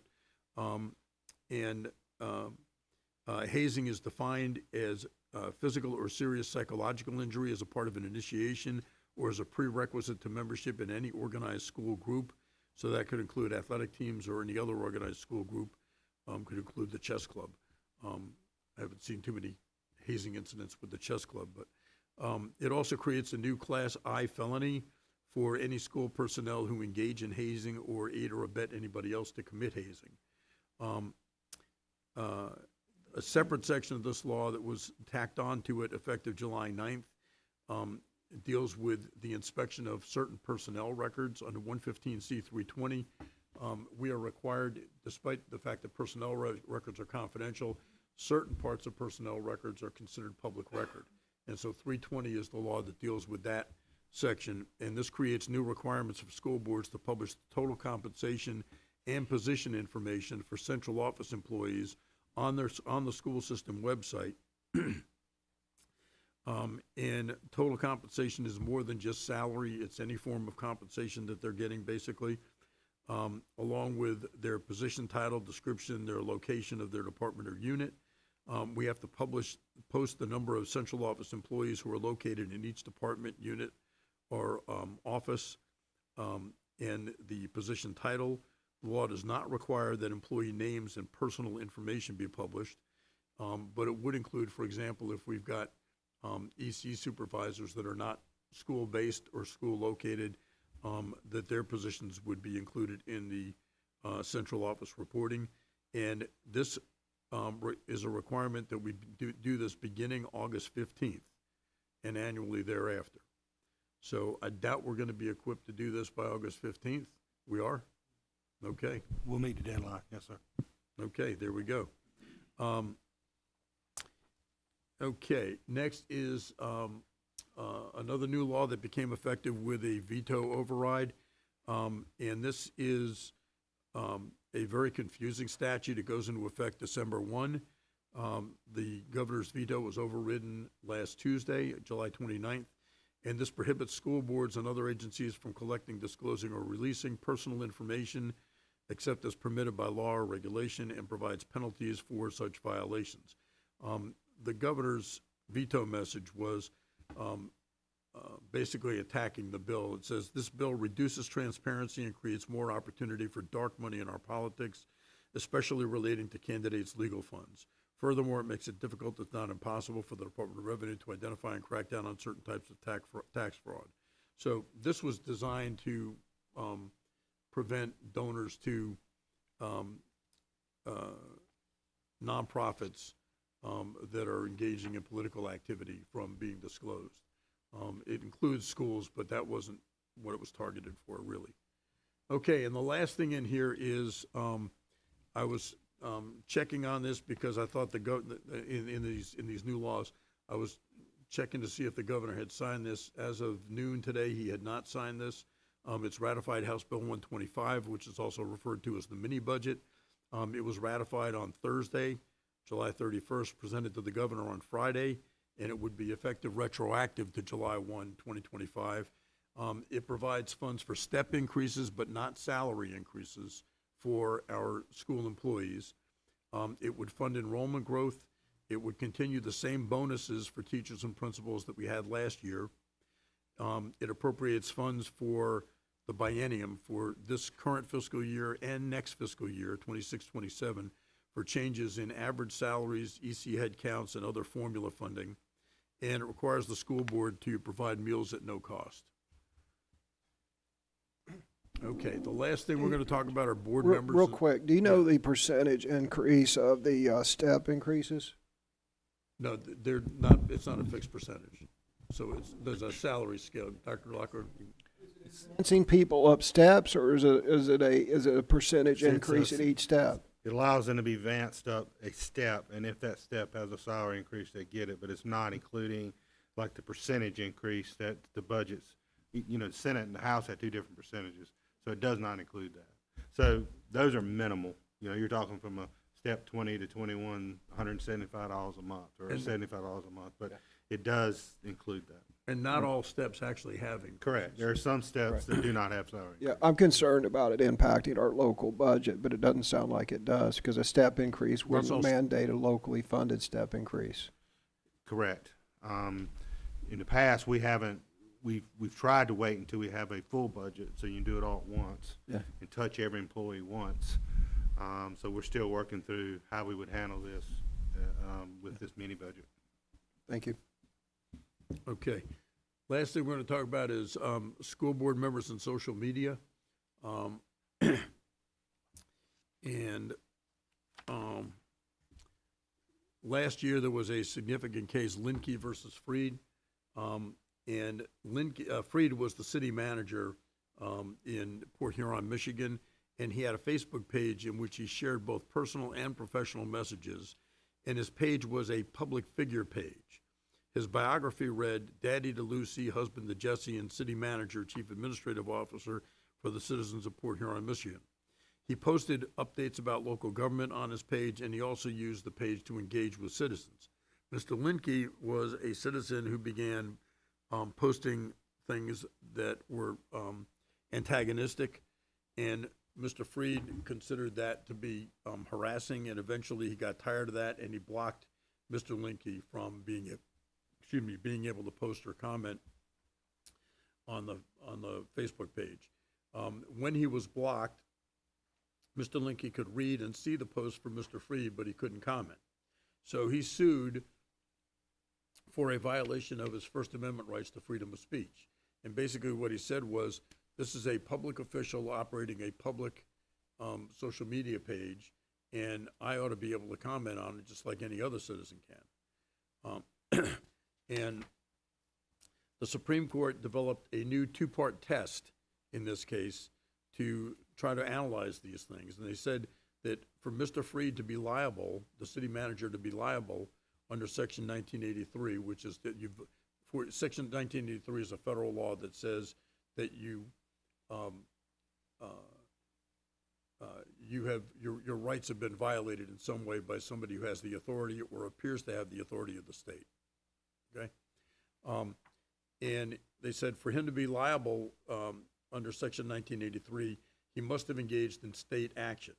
And they said there's a two-part test to determine whether or not state action is involved. First of all, did Mr. Freed have the actual authority to speak for and on behalf of the state? In this case, that would be the city government, because he was the city manager, on a particular matter.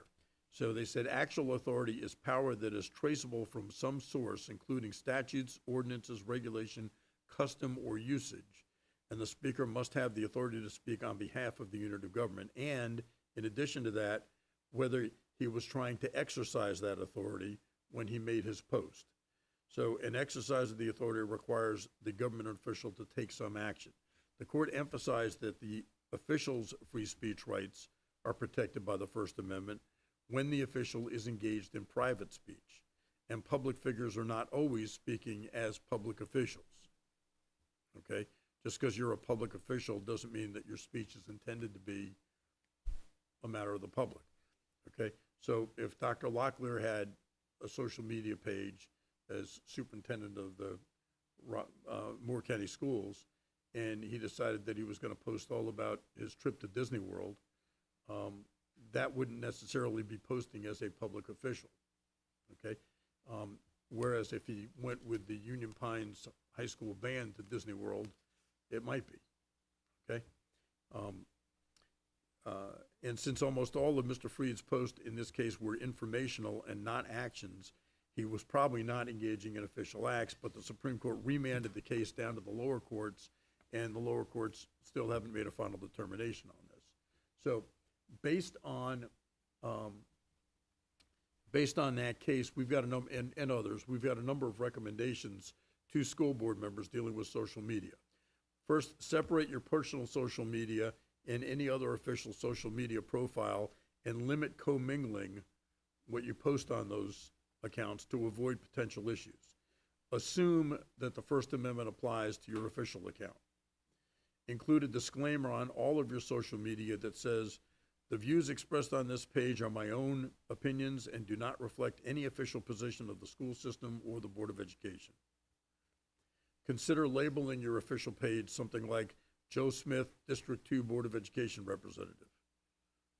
Okay, and I don't know who's District 2, so that's not intended to refer to anybody here. Sharing posts from other sources, especially without commentary, is not likely to get you in any kind of trouble. Don't block individuals or remove comments from your official account. You can consider turning comments off completely, but that should be done consistently and not for select posts. if a comment is deleted, the courts will generally just look at the deleted comment. But if somebody is blocked as a user, the court will look at the entirety of the page and what you've posted and what content the user couldn't access.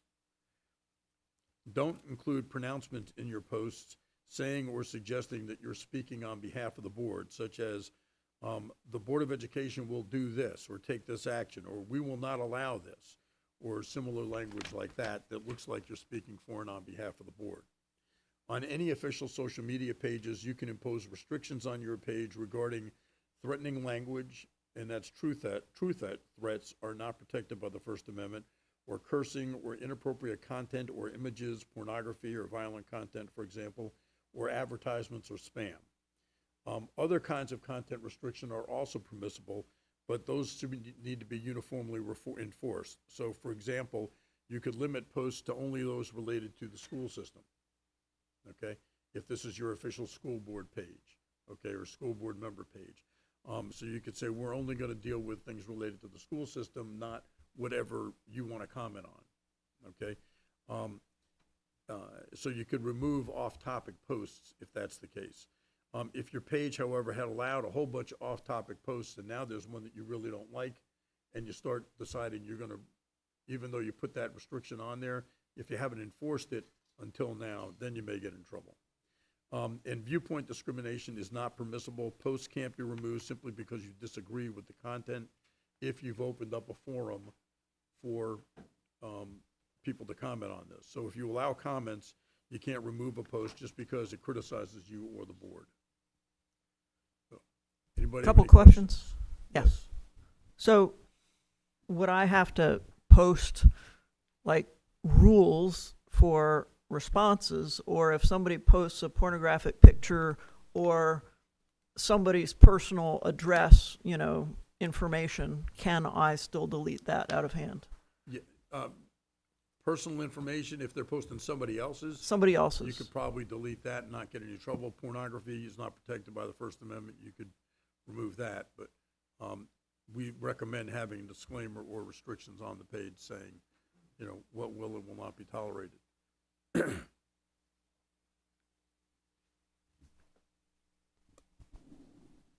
If Ms. Dahl's finished, did you have another question? I think you said you had a couple of questions. Okay. This is quite a bit different guidance than we were held to under the Federal District Court in Richmond. Previous instructions we were given under that was much more stringent.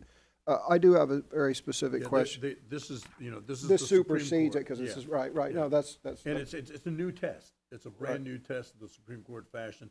You know, keep in mind, social media, we don't have a whole lot of social media Right. cases that have gone up to the U.S. Supreme Court. Right.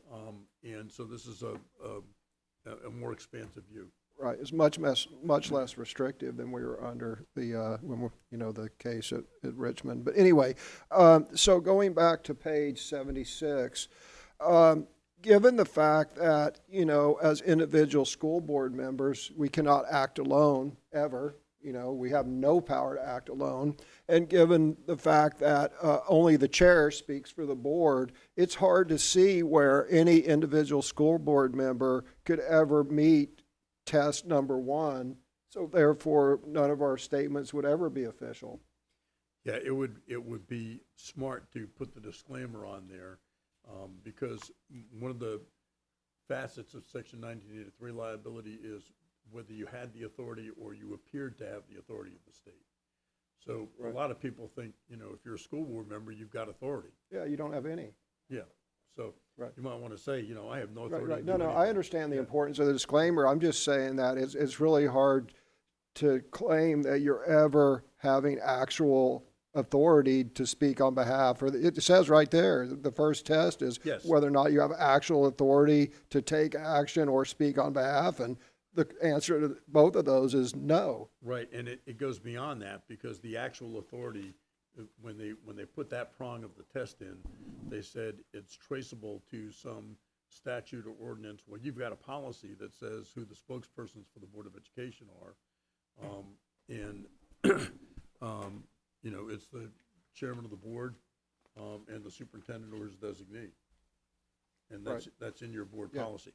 So the in that part of the test, the court said that it's traceable from some source, including statutes, ordinances, regulations, where your board policies would fall within that. Yeah, this is good news, and I'll tell you why. I got a really nice letter from the Duke Law Center pointing out 4 years ago, I got a really nice letter from the Duke Law Center pointing out the case in the Federal District Court of Richmond, saying that I could not block people or delete comments, period. It wasn't even a viewpoint discrimination issue, and they were true, but here's what had happened, and it was very unfortunate. It forced me to block all comments on my page because under the previous test, there were people, I would go out and start a discussion, and people would come in, and then we were having reasonable discussion on important issues on my pages.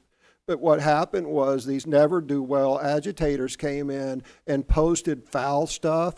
They posted personally identifying stuff. They posted all this obscene stuff on my page, and according to the Duke Law Center and the Federal District Court of Richmond, I could not delete it regardless.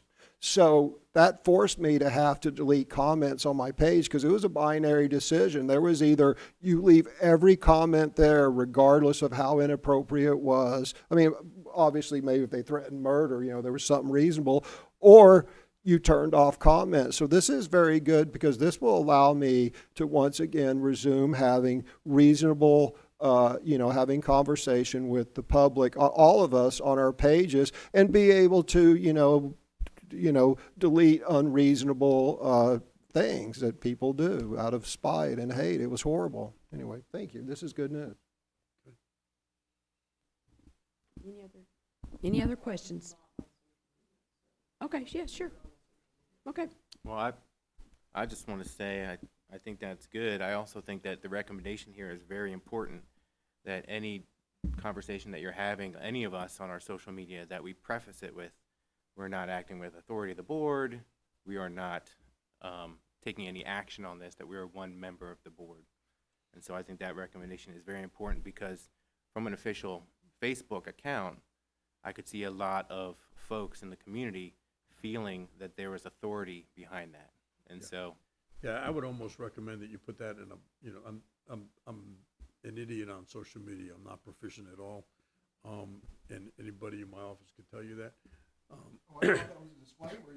No, but I would recommend that you put in a box, or some prominent thing at the top of your page or someplace else that says, these are my, private personal views. I'm not an official spokesperson for the board, and I have no authority to act for and on behalf of the board. Something along those lines.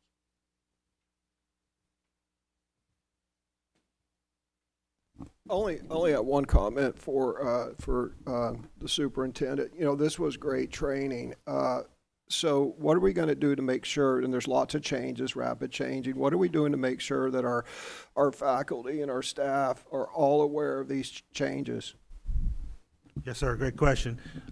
We have our kickoff to our year with our principals and our administrators, and we're doing that this week. And a significant portion of time we're dedicating to walking back through, reminding of important board policies, and hitting on these legal changes. We've gotten information from Rich. We have the statutes, and we're walking through that. We may bring someone from Rich's office back in at a later time as well.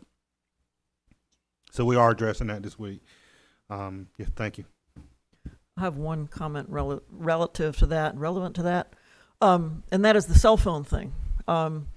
Don't think much of the General Assembly for expecting us to implement cell phone regulations in the middle of the academic year. And I wondered if you had thought about trying to be proactive with that, even though we don't have all the details yet. Yes, ma'am. Our policy currently allows us to prohibit it. Our current policy does. And so in practice, our middle schools and high schools in some shape or form have been. And so we are working through right now, making sure we start the school year in a consistent way, consistent with the law. And so when we do develop the policy or revised policy with the school board in the coming months, it won't be a total about face with our parents. It'll be a practice and process that we're already using in our schools. And so the hope is that our parents will be and our students will be very familiar with what the expectations are. All right. Well, I had okay, questions on sorry, an okay. earlier Okay, part of yes, the ma'am. training. Thought you had done it. Okay, so I came in with concerns, what I wrote about the references to DEI. And what I wrote down is, do we know DEI when we see it? And, you know, earlier in the presentation, and I forget the context, there was one of these things had some definitions about stating that one race was inherently better than another, or that somebody should feel guilty about. And that sounded like it was definite enough that a teacher in the classroom could probably steer clear of trouble. But then later you said that there was a lack of definition. So how much difficulty are we going to have because there's jeopardy associated with DEI and it's not defined?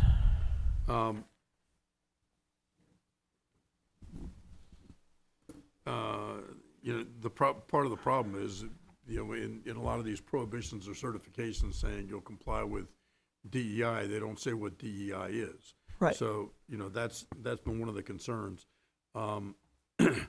The guidance that was issued on last Tuesday by the U.S. Department of Justice that are referenced on pages 35 and 36, slides 35 and 36, you know, are probably the best guidance in there that we've got now on what they would consider to be DEI practices.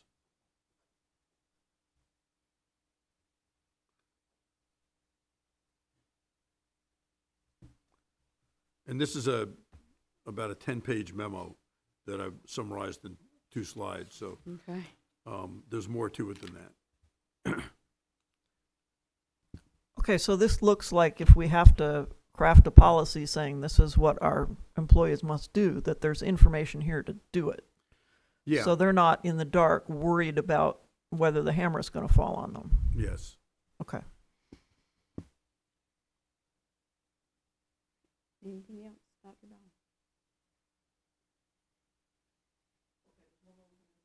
Okay.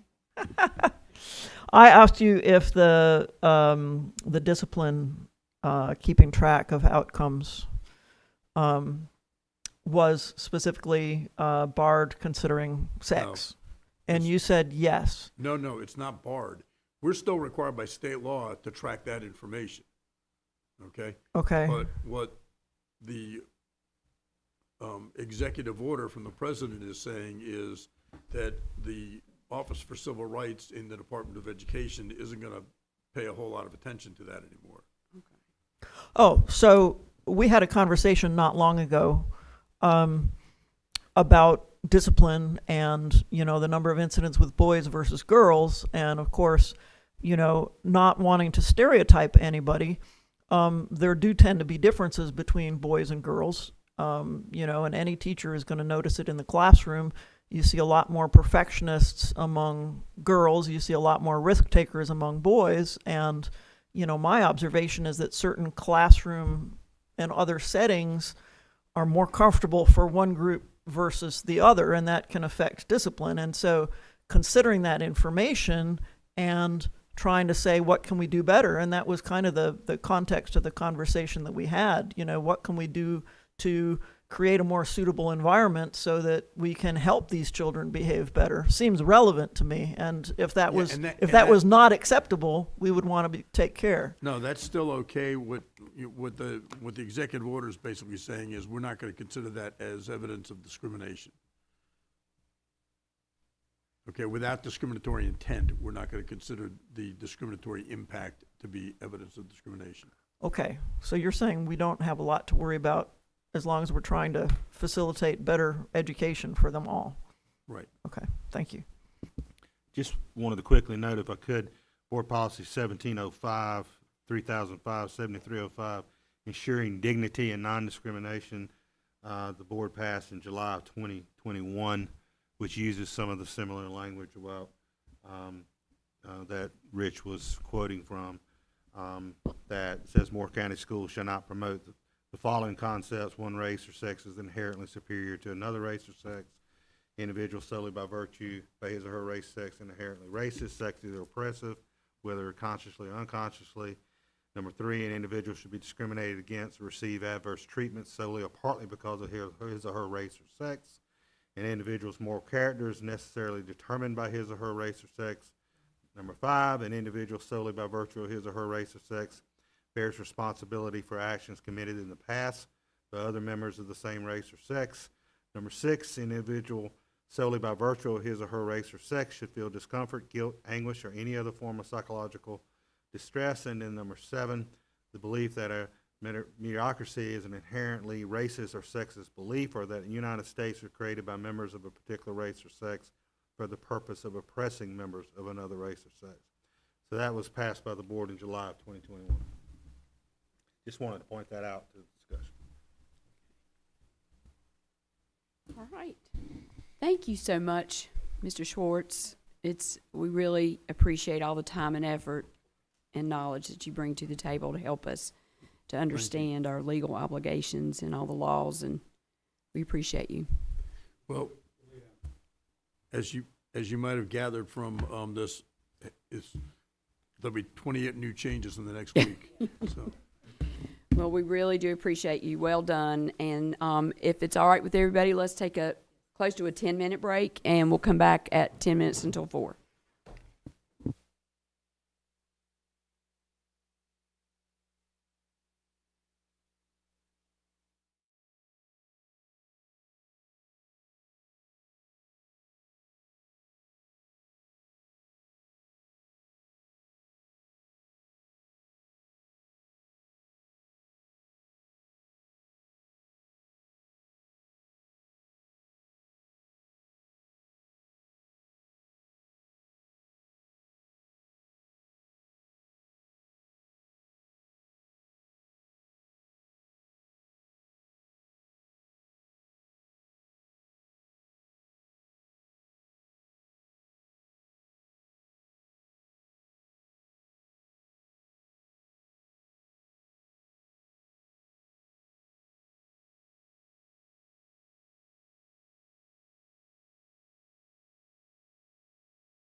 We'll bring our meeting back to order. Thank you, everyone. And we're at item 3, pending action and discussion.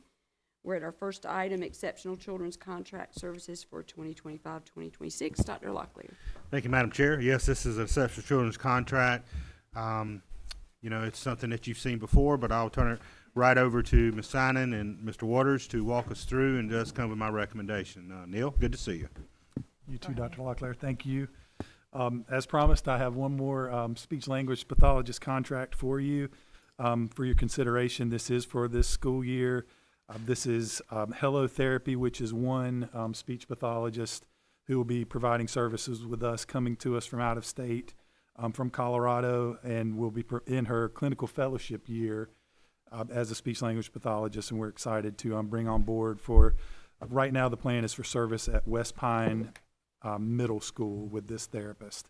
And that does come with a cost not to exceed $98,400 from our PRC 032, which is our Children with Disabilities Fund, which is the state funding for services. Mr. Batchelor, could you scroll back up, please? Up a little higher. Just right there, that's perfect. Please clarify, is this person going to be here teaching this face-to-face, or is this a remote speech therapist? They have moved to our area over the summer. They are providing in-person services. Yes, sir. Okay, all right, thank you. Yes. Mm-hmm. All right, any other questions? All right, thank you very much. Thank you. All right, item B, out-of-state field trip. What's that, Ms. Sinan? Okay. Yes, ma'am, Madam Chair. This is, we have one out-of-state field trip from Pinecrest High School, and I believe Dr. Capps is on her way in to present that to the board. Welcome, Dr. Capps.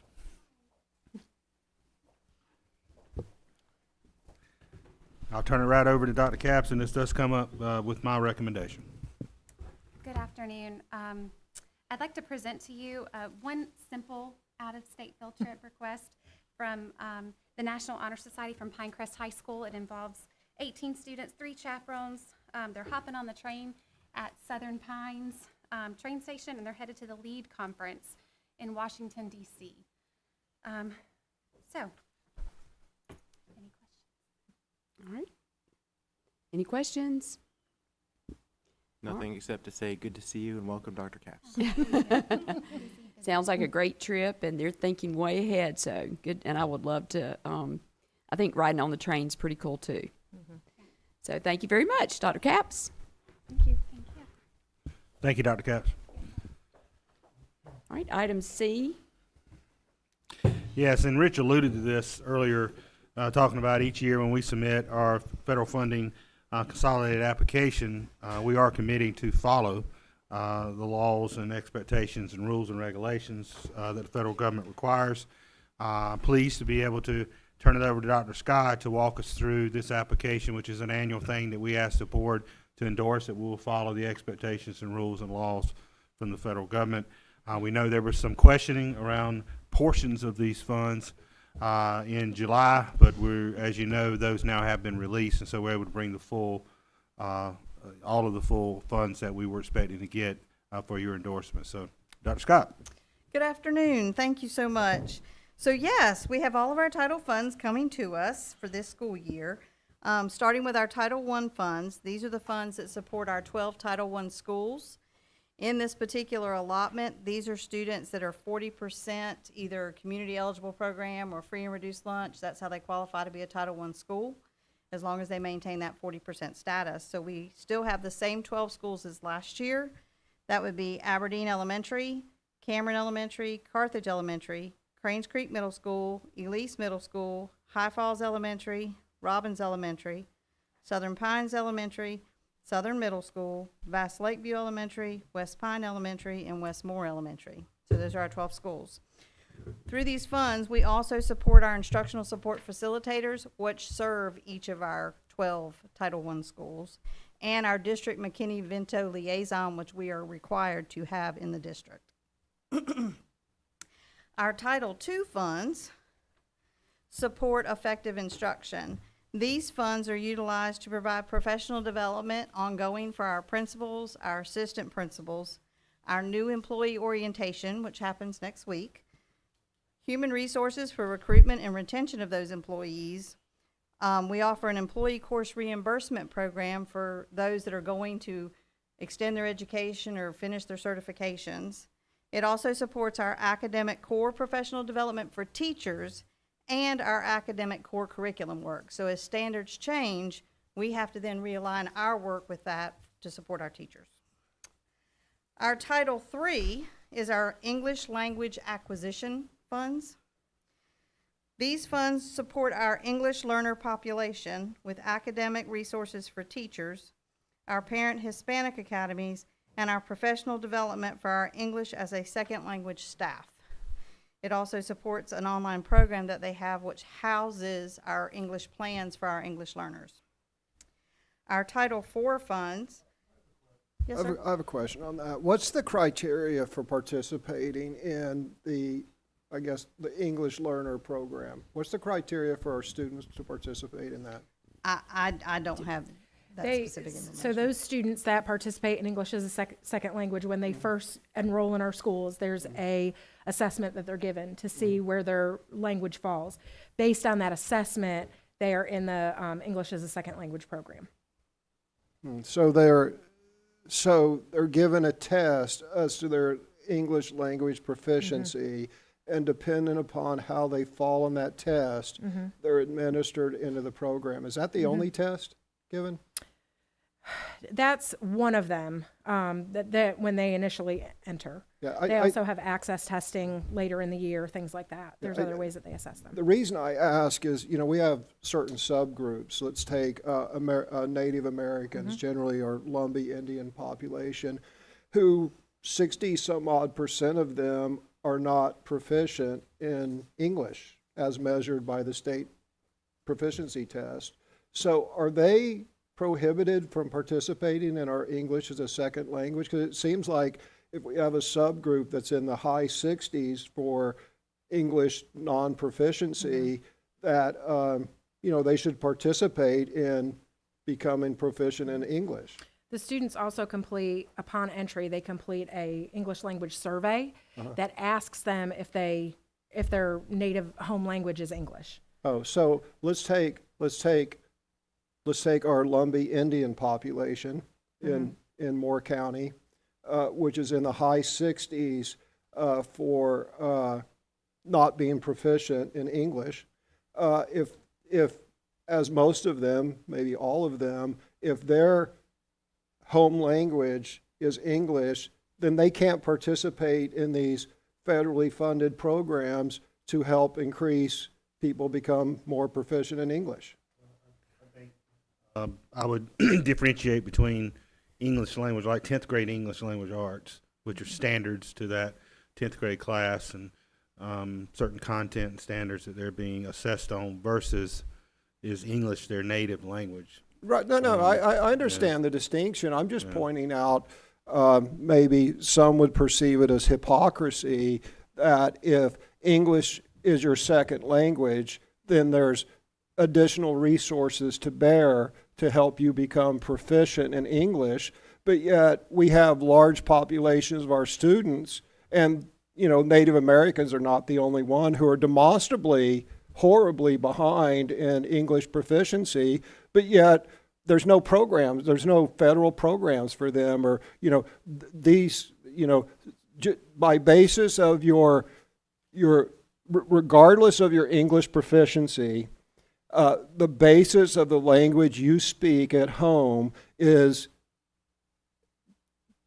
a determinant on whether or not we give you an increased level of effort to become more proficient in English. That's the only point I'm making, is that just seems unfair and discriminatory.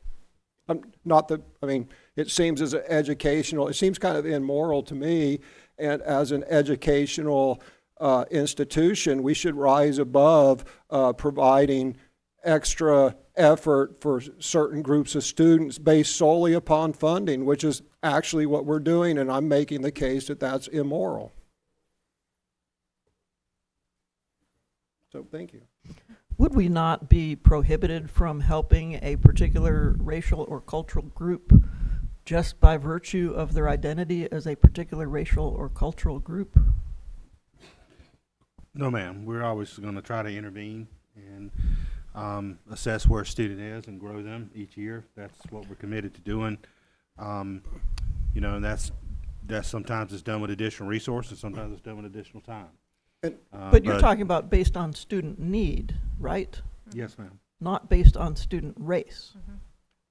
And that's what I'm talking about too, is student need. I used the Lumbee Indians as an example, but I also pointed out we have many students other than students whose native language is not English. Many students, actually, I think it's maybe in the 52% of our students who are not proficient at English as measured by standardized tests.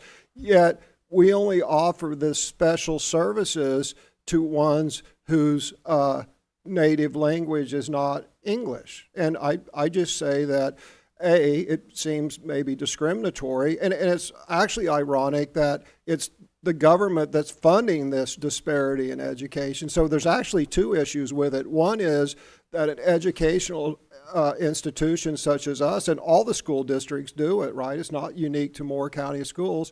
A, it's immoral that a school district would provide different levels of effort based upon, well, we get extra money to do this. And then secondly, it's exceptionally immoral that the federal government funds that.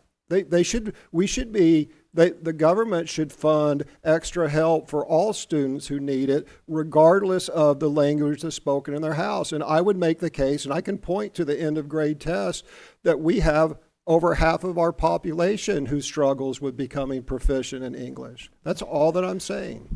I think that if some of the details of these programs were made available to you, I truly believe that you would think that they make sense. As I understand it, I'm not the expert in programming for English language learners, but it's targeted at, I believe, reading, writing, speaking, and listening, 4 domains, and the services are based on tested need that is identified in those 4 domains and is specific to those needs. It's not targeted at passing the English standards in particular. I don't know if Dr. Locklear could further explain that. But I feel like you're conflating 2 different things, and if you really had it all laid out and you saw how it worked, you'd probably think it made sense. No, I think I'm very familiar with it, and I think I've spent a lot of time thinking it through, and I think that it's morally repugnant for the government to provide funding for extra help for this group, but not this group. And I think it's repugnant for education to accept that. And that's all that I'm saying. I think it's morally repugnant. Well, I'll go on the record and say that I am grateful for extra support for any students that need this extra help. And having taught many ESL students myself, there is definitely need for extra support for these students. And I'm grateful that we have these in place. And there's a large rabbit hole of different programs funding different types of things that are needs throughout school districts across the country that, I mean, that's a large rabbit hole to go down as far as, you know, what funds are provided to what, and is it discriminatory or morally repugnant one over the other. I, for one, am glad that we have support to help these kids. Sure, rationalize it however you want. Thank you, I will. I'm with Mr. Johnson. I do not consider it a rationalization. I think when we can identify any area in which we can help a student effectively get to the point where they can better take advantage of what we're offering in the schools, if we have the means to address it, and that includes if we are offered the funding from an existing program, then by all means we should take advantage and help every student to the maximum that we can. Yes, ma'am. So our Title IV funding for student support, we utilize these funds to support our Connect Academy with their Moore County School electives. These are offered to the high school students who are in Connect Academy. So we support them with educational programs, supplies and materials, and their elective courses. We also support the advanced course options for our gifted students in middle school. That's that Math 1 and World History that we provide our students who are in advanced AIG. And this year, we were able to utilize the funds for summer school for middle and high school students as well. The last fund that we have is Title IV Part D. So it is Title I Part D. It's part of our Title I, but it was separated out. It's neglected and delinquent. And so these funds are used to support our Connect, our Community Learning Center at Pinckney with supplies and materials. It also supports their Twilight program, so their evening program for those students who are coming back to complete their high school diploma. And so the amounts that you have on the executive summary show you the planning allotments that the Department of Instruction has said that we should be anticipating in these funds this year. Okay. I was just curious about that last one. It's got an obvious spike. What's the cause of the spike? And So I'm not 100% sure why last year we got such a huge increase from them, and then it dipped again this year. But part of that is based off, you know, with CLC, the fluctuating enrollment, because, you know, kids come and go. And so they're looking at that enrollment number. It's, you know, based off caseload data on the number of children and youth 5 to 17 living in local institutions. So it's a separate funding source that they pull from. Yep.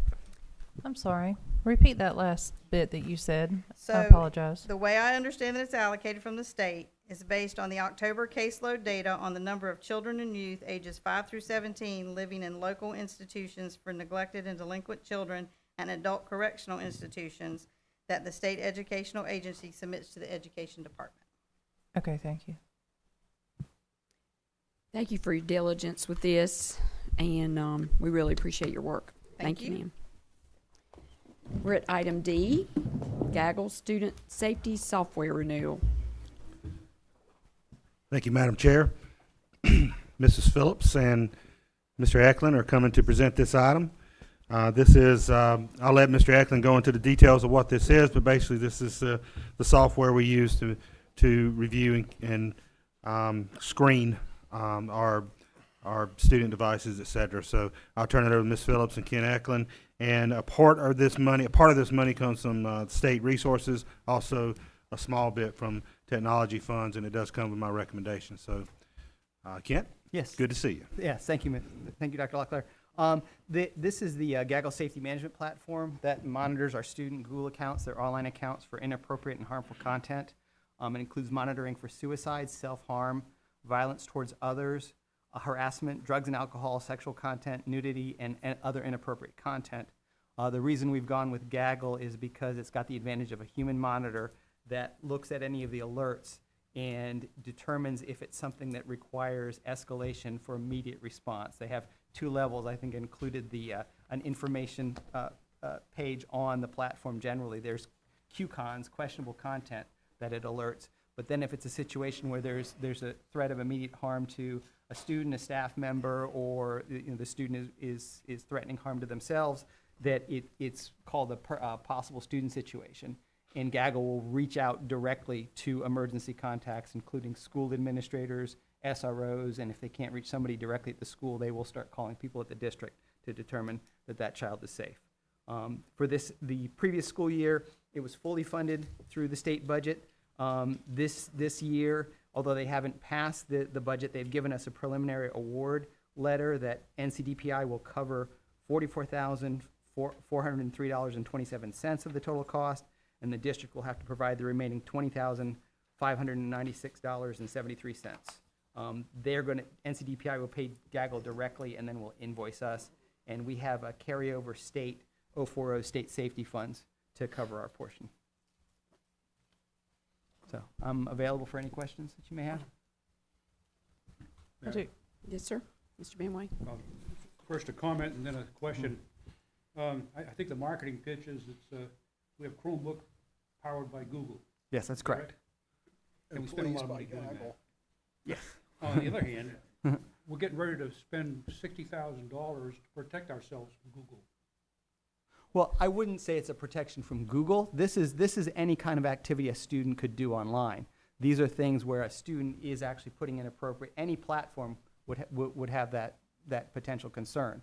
So this actually acts as an additional safety measure to monitor those. It starts with an automated system that then escalates it to people that then sort it, again, based on those two categories. This is inappropriate content. And actually, I didn't mention here, but if it's inappropriate content, whether it's pornography or something of that nature, they actually take it out of the student's drive, so it's actually removed, and they will report it to state, the state law enforcement as needed. SBI, yeah, thank you. We've been using this for what, 2 years? This will be the second year. We Okay. used a different platform previously, but then when the funding opportunity came through the state law, we looked at this platform and said this was actually going to provide some additional features that we wanted to go with. How many gaggle alerts have we received? Oh, I wouldn't want to misquote, but it is a significant number.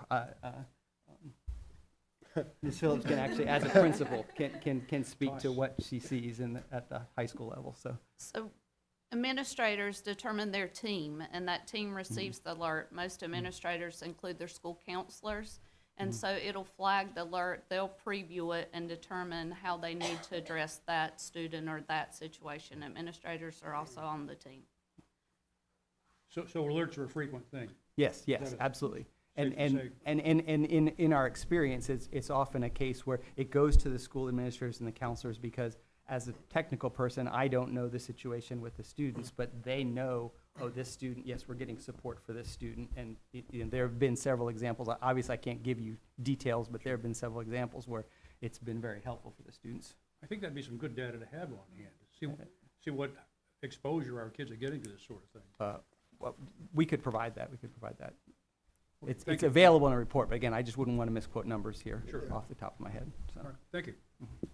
Yes, Ms. Bruno. Yeah, Ken, Yeah, you're on. is there any protection against human trafficking on here? This is exactly the kind of thing that it would alert on. If it sees anything that would be evidence of that, a student doing inappropriate, because we expand the access of communication channels for students like high school students, because they have to communicate with colleges and so on and so forth. If they see something that's of that nature, boom, that immediately becomes a possible student situation. Okay, that's where they very have to- good. yeah. Thank you. Yeah, I'm really pleased to see that we're monitoring for that and harassment and suicide and self-harm. You know, things that, you know, where teachers are trained to look for signs, but you always worry you might not see it, so. I have a question. Is this only on our Moore County Schools computers, or if the children are signed into their cell phones with their Moore County Schools Google ID? It's how does- anything on their accounts. So it's Anything not on- just, that's what I it's thought. with their accounts. We obviously can't monitor a personal account, but it's That was anything gonna with be their my with their second school question, if they accounts, yeah. could put two accounts. So it's strictly to Moore County Schools That's correct. That's accounts. correct. Do we encourage our children to use their Moore County Schools accounts on their personal phones? Or would that be a violation of we don't privacy? discourage it, and we know that a significant number of them do so. And also, oftentimes you'll see the crossover between someone's using a personal account and a student account, that even if the student that's of concern isn't there, it gets alerted on because it's a personal account is communicating with the school account. That's what I'm getting Yeah, at. So yeah. we have good oversight. Yes. Okay, that's good to know. Thank you. I would also add that our Chromebooks that we use do not allow them to use their personal accounts on our devices that they take home with them. So, another layer of protection. Okay, so now, Madam Chair, if I could. Yes, sir. So I was going to ask, actually, most of the questions I was going to ask have already been asked. Is this required by law or statute? Not that I'm aware of. We have particular requirements for SIPA, but this is not a particular SIPA requirement. Okay. And I was going to ask a number of years, I was going to ask about the reporting, but you indicated there's a robust, high-level reporting Yes. tool. Yeah, okay. So I do want to talk about these accounts for a minute because my ears went up because expectation of privacies and whatnot. So when you say a student's logged into their account, right, are you talking about if they log on to the Wi-Fi with their Wi-Fi account, or are you talking if they log into Google services with their account? Their Google Services account. Technically, students don't have Wi-Fi Wi-Fi access on accounts. there. The Okay. only Wi-Fi access that we grant to students is that if a student has a medical device, that we do a special So- connection to let that medical device. So any device they log into, which could, for example, be their parent's computer at home on their home network, if the student logs in using their school Google account, this gaggle goes into effect. Well, it doesn't go into effect in terms of watching everything that's happening on that computer. It goes into effect in terms of watching what they're doing with their Moore County Schools Google account. So if they do something in Google Drive or in Gmail, those are the two things that it monitors, the primary things that the students use. So it doesn't Okay. monitor all their activity like we do with the web filtering that we do on our Moore County Yeah. Schools devices. It just looks in the Google account itself. I can envision several scenarios where there might be some expectation of privacy issues, mainly, well, just, I mean, I just, Mr. Schwartz has heard all this, so maybe he's noted it and we can discuss it another time. I will say this, though. I would like to, at the next meeting when we vote on this, I would like to see a high-level matrix of the, categories of alerts, suicide, self-harm, pornography, violence. I would like to see a high-level report of the number of notifications that we get each year on this, if possible. It's available, yes. Yeah, good, thank you. Yep, I would follow up with that because I've actually been an administrator of Gaggle, and I've been on the team before. As part of that report, please include the actual incidences. There's false reports. I got false reports all the time. We'd follow up. It was nothing. Yeah. So yeah. just notifications is one thing. Actual issues is another. So Yeah, just make that clear. I'll have to see if we can dig deeper to filter those in two different Right. directions. The PSSs, the results of those, I think we might have to do some I know that the dashboard is, these are all your alerts. The dashboard in terms of these are all the alerts that then led to a particular consequence would be something we may have to do some filtering on. So. Yeah, I'd be happy to ask them to provide that. Whatever's reasonable, I mean, not at 10,000, just some high level that's reasonably retrieved. And I think we might be able to provide that before the end of the week, whereas the board wanted to put this on consent unless they had any concerns, they could do so. Yeah. But that's up to the board, obviously, but we'd be happy to try to provide this for the end of the week. Can you give me an idea what the communication to parents looks like on this? Is it just an authorization that if you use the school Chromebook, it's subject to monitoring, or do we let them know some of the details of, how we're trying to protect the students? I don't know that we, in terms of the student code of conduct, the information we provide gives the details of, there's no expectation of privacy in using your Moore County Schools account. And these are the things that we will monitor the account for usage, and these are the things that are available to you. I mean, we even make the login information available to parents so that they can keep an eye on what's there. When things escalate to the point of a possible student situation, it actually has parent and guardian information to say, I need to, so an SRO can call that home and they know to do to check on that child. So, So the piece that I am curious about that I didn't hear in your answer, it was a great answer, but was, could we try to get parents to push students towards using their Google accounts because of the protection afforded by this monitoring? I mean, that's certainly possible. In terms of what they do for the work that they do in the classroom, you're going to want to do that on your Google account. And certainly based on the level of alerts that we see, these concerns do happen within their school accounts.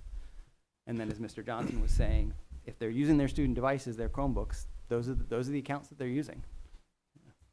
We also have tried, and we have done like tech tips for parents that we send out to our schools, including their weekly messages. In collaboration, we've also done some training at schools and the Parent Summit with North Carolina State Department of Investigation with online safety and some of the dangers. So we'll continue to try to do our very best to promote online safety and good practices with our parents and the community. Yep. I'll just chime in as part of that, we used to have these every year at the beginning of the school year. We'd bring parents in, we'd tell them about the expectation of privacy and their accounts. And one thing we'd always tell parents is, we would always encourage parents to log into their account, to their student's account. If you have any questions at all, you have full access to that account. And if they tell you that they don't know the password, they're lying. So, Right, right. yeah. Right. And that's, as we shared out for this school year, that is available in Infinite Campus for the parents, the login information for the students. So. All right. Any other comments? Thank you so much. I'm really proud of the level of support and safety that we give our students and their families. I appreciate that very much. Thank you for your time. Thank you. Thank you, Ms. Phillips. Thank you, Kent. Yeah, yes. All right, we're at item G, Moore County Tourism Development Authority application. One item before that, Oh, Madam sorry. Chair. I'm sorry. Cranes Creek Middle School Gymnasium roof. Oh, yes. Yes. I skipped. We are at a need for replacement of roof at Cranes Creek Middle School Gym, and I'll turn it right over to Mrs. Purvis to walk us through the bids, and this does come with my recommendation. Mrs. Purvis? Thank you, sir. We had 3 informal bids. Chillmore at $115,644. McRae Roofing, $112,350. And Gallagher Management at $120,000. The lowest responsive bidder was McRae Roofing. They'll reshingle that roof. It will have a 30-year warranty and on the shingles, 10-year warranty on the workmanship. Staff recommends the contract be awarded to McRae in the amount of $112,350. This project will be paid from capital funds, and McRae is a local company coming out of Ashboro. Okay. They have done work for us before as well. Ms. Purvis, how old is the gymnasium at Cranes Creek? Oh, I'd have to look that up for you. I mean, Old. Cranes Creek, how old's Cranes Creek? I was still at Union High. I can figure I that can out pull because that my up on daughter phone if you hold on. went there the year it opened. I can pull it up in my Okay. files. 22,000. So, I mean, have we gotten, Old. have we gotten 2000. almost 30 years out of the roof is my question. Yeah, let me see.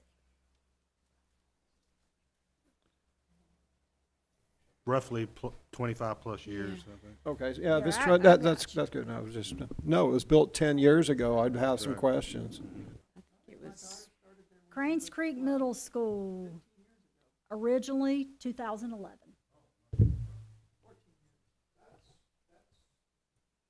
That's not the expected service life of a roof.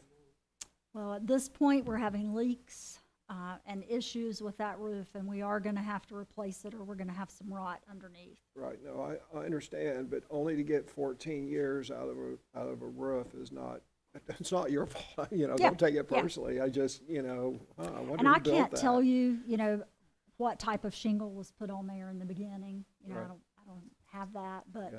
these are 30-year shingles, and $112,000 is a reasonable price. No, it's a reasonable price. I just question the quality of the shingles or how it was constructed, but Right. yeah, okay, fair enough. Any other questions? all right, thank you, Ms. Purvis. All right. Now we're ready for F. Thank you, Madam Chair. And yes, Ms. Purvis is going to walk us through a grant to the Convention and Visitors Bureau. Just a little background before I turn it over to Mrs. Purvis. As we're all aware, there was a request and interest in an artificial turf field at Union Pines High School in June. At that time, there were not funds identified, so the board did approve moving forward with turf, grass, sod, thank you. Let me differentiate that, sod, which has been installed and which is it's gone well, and I believe they're getting ready to open up season and start playing on that. In July, as the board is aware, the county commissioners did approve a resolution to, from bond funds, from interest from the bond, $600,000 in the next fiscal year to match a potential grant from the Convention and Visitors Bureau for turf at Union Pines High School, and then another $600,000 in the following fiscal year to match a potential grant from the Convention and Visitors Bureau for turf at Northmore High School. With the resolution, they encourage the school board and school district to apply for the grant, and encourage the Convention and Visitors Bureau to approve that grant. With that in mind, we were already looking at this option. We've discussed it. We've discussed it in construction committee, as I know you, Mr. Hensley, you've expressed before. So we've had that discussion. We were looking at this and looking at the feasibility of this. And so this is the grant for Union Pines High School, requesting $600,000 matching funds for that. With that, I'll turn it over to Ms. Purvis. I thought it was important for us to present this to the board and get the board's full endorsement of the submission of this grant before we submitted it. So it does come in my recommendation, and I'll turn it over to Ms. Purvis. Thank you, sir. I will not read it word for word because I know you guys had this attachment, but I want to give you the overview of this. The grants are due September 12th, but we would like to go ahead and get this submitted after our regular board meeting with your endorsement. So we're asked to briefly describe the project. As we know, we are looking for it to artificially turf the Union Pines football field. That will be 2 turf fields for us, and then hopefully add the Northmore field the very next year. Synthetic turf in high quality is in high demand. It's an all-weather playing surface. This would aim to increase field availability for year-round local sports, as well as attracting regional tournaments, which we've talked about before. When we talk about does a similar project already exist, the installation of field turf at Union Pines in combination with the one that already exists at Pinecrest will enhance our capability. However, we will partner that first year with Pinehurst Parks and Rec and Rassy Wicker. Most of the travel teams do 21-team tournaments. And so that's what these large travel tournaments are looking at, 21-team tournaments. We'd need 3 fields to do that. We've already collaborated with, talked with Pinehurst Parks and Rec. They are happy to work with us and collaborate so that our county can host these large tournaments. That would allow us to do so after the installation of the Union Pines turf, and then with the Northmore addition, that would allow us even more people to come in. So multi-day tournaments, those are going to draw spectators from all around. We are uniquely positioned with about 275 soccer travel teams around us, some of the largest in the state. And so we could draw that. On top of that, we have lacrosse teams that are around us. When we think about the numbers, we're asked, how many could we draw? What are the numbers of spectators that we could draw? We would expect greater than 5,500 the first year, 8,250 the second year, and greater than that the year beyond. When you think about how did you get those numbers, if we take 21 teams, each team has 20 to 25 students on it or players on that team. Of course, their parents are going to come, so you multiply that, and then we took 3/4 of that number. We didn't even factor in that there's potentially brothers, sisters, grandparents, and whatnot that could also come. So that's about 3/4 if 3/4 of the players and their parents stay here in the county overnight. That's where we would get those numbers. So a significant amount of people to travel to Moore County. As you know, we've got lots of attractions here that would keep them local and want them, to stay overnight in addition to the tournament. When we think about how would we market this plan, we'll make the availability of the fields known on all social media platforms, as well as intentionally mailing a flyer to these large football clubs, soccer clubs that are seeking the artificial field turf. And we know that once a few clubs have a great experience here, word of mouth will travel. And then if we're looking at any additional information, when we think about the breaking ground date, we can break ground. I've met with some companies. We'll break ground as early as November 15th. That would allow us to have the project finished in February, mid-February, so that we have spring play. If you'll remember when we talked about that Union Pines turf and the grass turf that's there right now, trying to get that down so that we could have play on that field for the fall. However, if we can go ahead and get this turf in prior to the spring, that negates that excess wear and tear on the grass that we just put down, and then that will be replaced and put on other fields on the Union Pines campus, so it will not go wasted. Any questions? I have confusion on the year we're talking about. The superintendent said next fiscal year for Union Pines and the fiscal year after that for Northmore. But you alluded to November. Are you talking about this November or next For November? this year, this coming fiscal year. For Union Pines? 25, 26, the commissioners are gonna. I apologize, I meant this So, fiscal year. okay, that's fine. I just keep want to putting make. myself in No, the no, pro- no, I yes, sir. understand. I just want to make sure we're I talking. misspoke. okay. This fiscal year and Yeah. then the next. Okay, thank. So this November. And then I have an observation. The Convention Visitor Bureau, up until they doubled the occupancy tax, they got $4 million a year from the occupancy tax, which they used to market, per law, they use it to market. And they still had money, after they did all their marketing, they still had money to do grants. For example, the Aberdeen sports facility down there on 15501. When they doubled the occupancy tax, that gave the Convention Visitor Bureau an additional $4 million, right, for a total of $8 million. And by the way, they're building more hotels, and Pinehurst is adding on. And so that occupancy tax is currently $4 million, and it's growing. This is a good start, but I honestly believe I think it's a reasonable, look, we got $400 million worth of unfunded stuff, and a lot of that, like a new high school and all, a lot of that's athletic fields that could arguably be covered with CVB grants. I think it's a reasonable request, and I think the public would support, and I think this school board should insist on a minimum of $2 million a year in grants from the Convention Visitor Bureau. This is a $600,000 grant this year.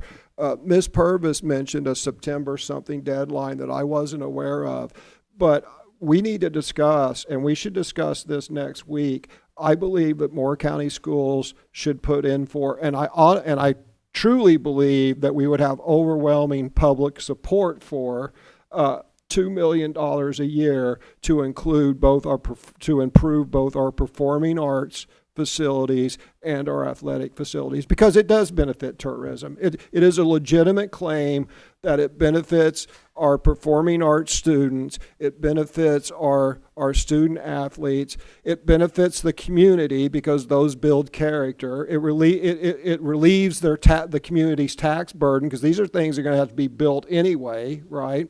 And it benefits tourism because of travel teams. So we need to put in for an additional $1.4 million worth of grants for a total of $2 million.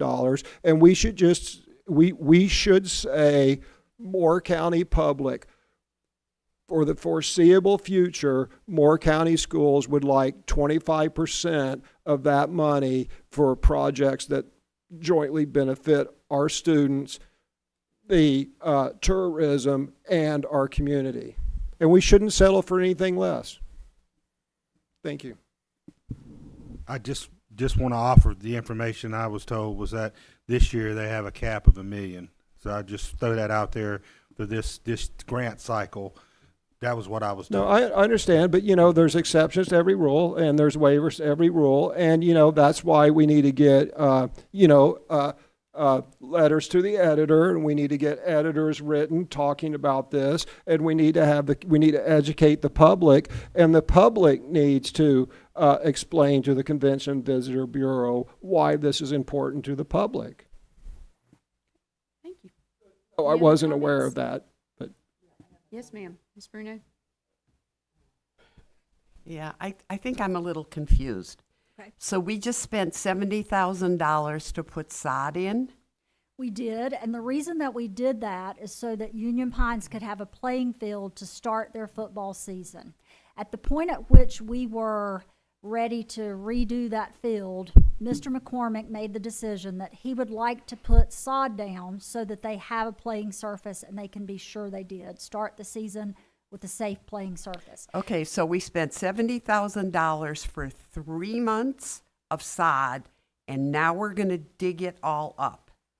We will use it again. It will not go wasted. How much is it going to cost to dig up a whole entire field of sod? It's going to be free because we have Mr. Jared Williams, who does field turf and puts this in, is a parent at Union Pines, and we knew that prior to the installation.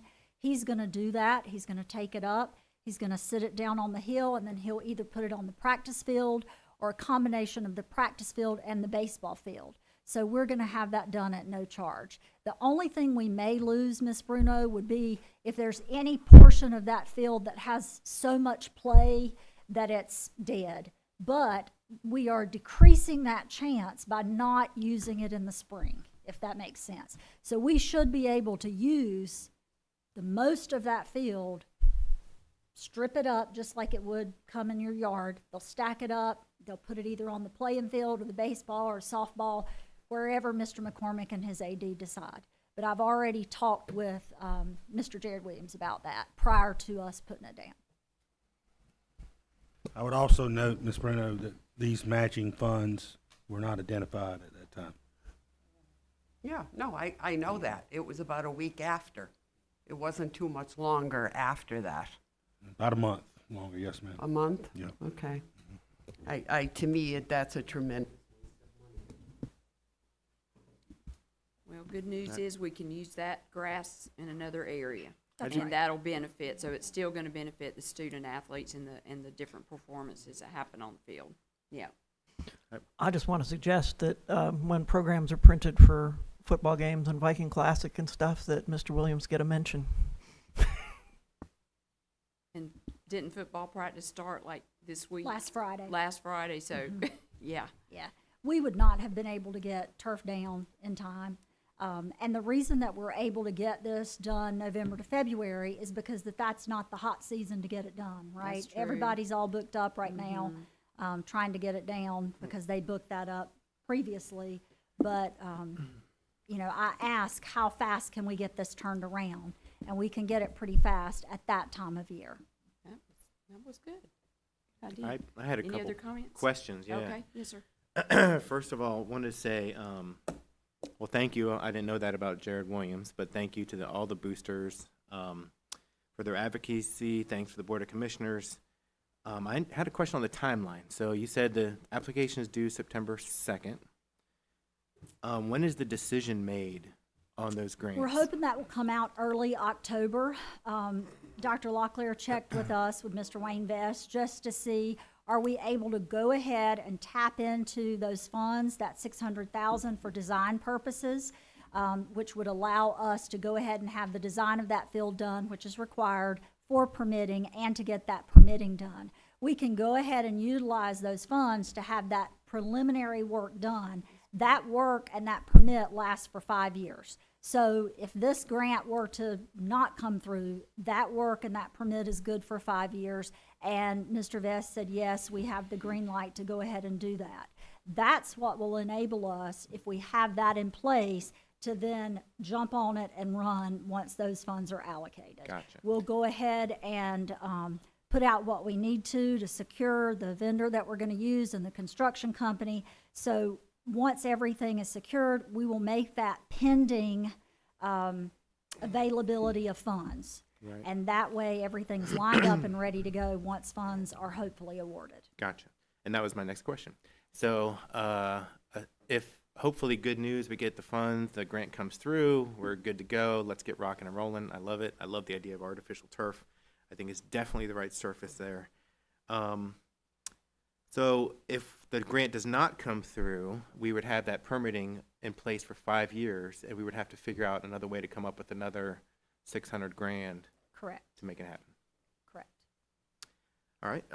Last thing I had was I had asked this question through email, and I just wanted to get some clarification on the number. So when Mr. Green was reaching out to us, he talked to us about a number of a yearly rental fee of $30,000 to $50,000 anticipated from this, and I just wasn't sure where that number was generated from, if you had any idea of that, if you felt that was accurate, if we could. When we looked at, I actually had Mr. Jeff Hewitt, who's AD at Pinecrest, and they already have the turf there, and he's familiar with some larger teams. I had him help me with the feasibility study, looking at what we could possibly draw. And there's a large range in what tournaments and people who host tournaments charge. That could be as, as little as 1,000 and up to 10,000 per team. And so I didn't want to project funds because I'm not sure what 4 tournaments the first year we would draw. Gotcha. It's going to depend on which tournaments we draw and, whoever's hosting that, whichever club is hosting it, what they've determined they're going to charge their participants. It would be unreasonable for us to expect a $30,000 to $50,000 return if the 4 first tournaments we get are not huge tournaments, right? Right. So we just can't predict that. But Okay. what we do know is that once these artificial turf fields are in, there are teams all across the state, and those teams don't just play in our state, they play in other states. So they would draw teams from other states around the east to come to these tournaments if they're hosting them. So we anticipate that they will get used and it will draw money, but I hesitate to put a hard figure on that, just Sure. because we don't know, But what it's it would be reasonable to that think first that year. it might be a ramp up based on marketing and word of mouth and. Correct. Yeah, okay. I would think, the first year, you may not have the largest football teams, soccer teams that want to use it. You may have some others, and it goes well, and they see the area, word of mouth travels, more marketing. It would ramp up as the years go on. Perfect. Thank you. Yes, sir. I have a couple of things. Okay, yes, sir. So a couple of things, and then a couple of clarifications. So my first question is, end of November, so this would start at the end of the Union Pines football season, is that correct? Is that correct? Yeah, Yes. okay, good. On the application, I would suggest that we get with several of the travel teams here. We've got the football teams, we got the soccer teams, and I would see if they would commit to sponsoring tournaments if this was in place, and we include that as part of our application. Hey, we've got the, whatever they're called, the Junior Patriot football team, we've got the other travel teams, and they've committed to, sponsoring these tournaments going forward. The other thing that I would say in regard to what Mr. Johnson said about the annual fees, I brought this up, maybe not last time that we discussed fees, but certainly the year before. Tournaments make a tremendous amount of money for their sponsors. And if it is, and on these tournaments, what we ought to do is we ought to look at revising our fee structure so that we get a percentage of the gate. And that percentage of the gate from the tournaments is specifically put into a reserve account and is accrual to pay for replacing the artificial turf when it comes due. And what we ought to do is every year, we ought to look at, let's say we need, I'm making this up, $1 million every 10 years to replace the field, then completely made that up, then what we ought to do is we ought to base our fees upon the anticipated gate for these for-profit tournaments, and we ought to take a percentage, and then that self-funds the maintenance of these fields going forward. That's something the board needs to look at because, look, as a public service, of course we make our facilities available and we have a slight, nonprofit, for-profit in this. But again, these tournaments make huge amounts of money and they do create wear and tear in our field, and we just take a percentage of the gate. If any, if they don't charge anything, we don't get a percentage. We just get the field usage. And then I do want to correct a couple of things, or at least my perception of things. Mr. Green was very specific when he stood up here and said that, if we acted within some pretty tight window, that it could have been done prior to the start of the meeting. He stated that, and I have to take Mr. Green at his word. The other thing that I would, to Ms. Bruno's point about the $70,000 that we spent on the grass, that said, it wasn't broken down on the quote, but X number of that was the install and X number of that was the turf. So the total was about $112,000, and 70, I think, was the turf, if I'm not mistaken. Okay, so to the extent that you want to use the term wasted, and look, there's a lot of stuff that would have had to happen to get that executed, and there was uncertainty, but the money that was spent on installing that is gone. So that $50,000 is gone. And then the $70,000 that was spent on the turf, some percentage of that we will recover at no cost. Thank you to, the generosity, I think his name is Mr. Williams. But the fact of the matter is the money for the installation is gone. So anyway, that's it. Thank you. You're correct about that. I do think, when I'm speaking about and what Mr. McCormick was worried about in terms of installation and getting it in on time was having the certainty of funding for that. And so when we look at, could we have made that happen? There was risk of schedule sliding, there Yeah. was risk of And funding. that's the one he just was discussed. not willing to take. He wanted to make sure his kids had a surface, and we supported him on that. Any other comments? All right. Oh, yeah, Ms. Davis? Okay. All right, Ms. Davis? All right.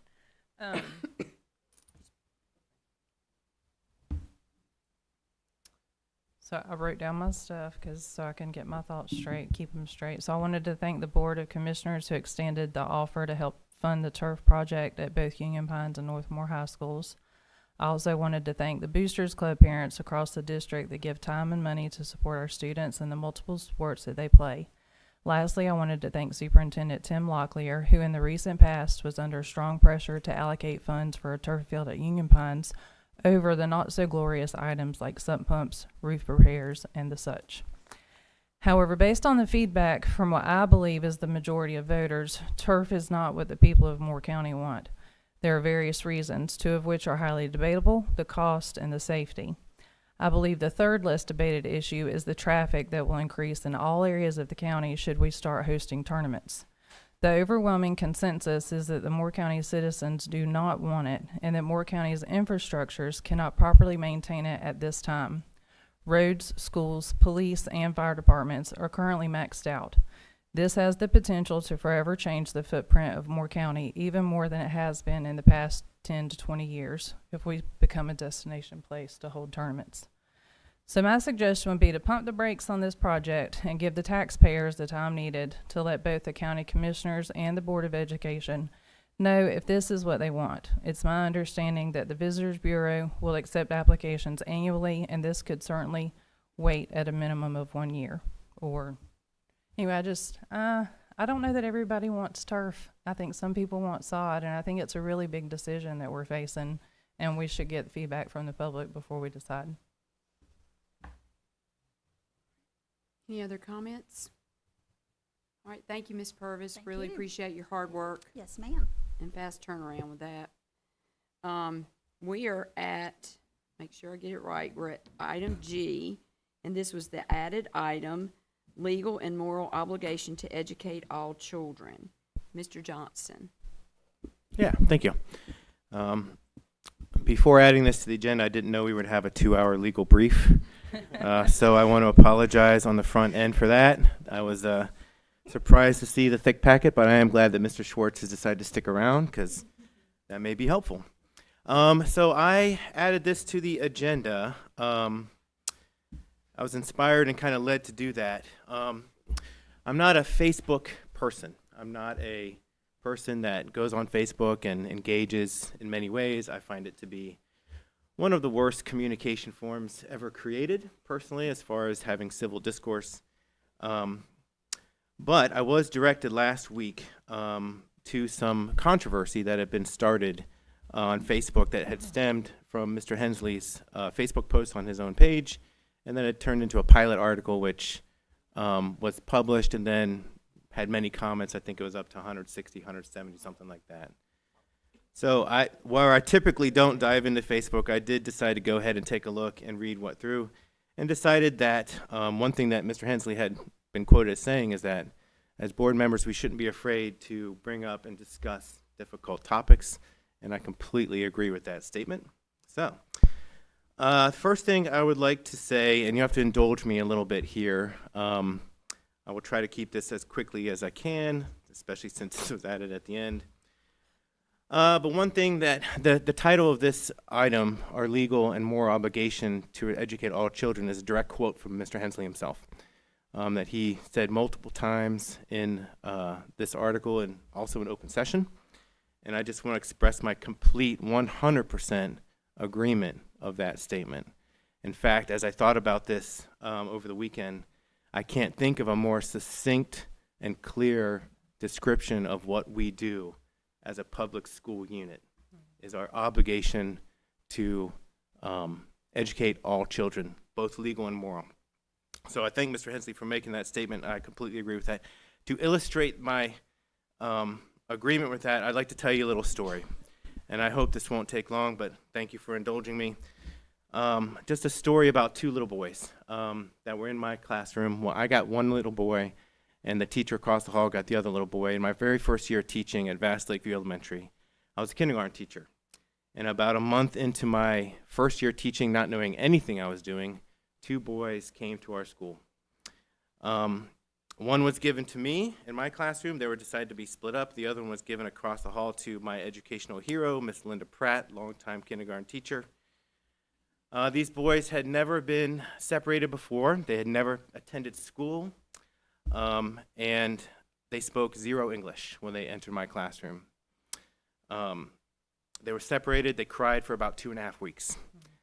So they sat and they cried for about 2.5 weeks. Little by little, I was able to get this little boy, dark hair, round face, big eyes, closer and closer to the classroom and become a part of our community. This little boy, as it turned out, extremely bright. So it didn't take long for me to figure out that he was able to pick up letter sounds, blends. We did a lot of reading and writing. We did a lot of contextual figuring out what does it look like, what does it feel like to do something. We would pour something and we would talk about it. He would repeat it back. Turned out that he became one of my best readers by the end of the class, by the end of the school year. As far as decoding words, the comprehension wasn't there, but he could figure out words like a maniac.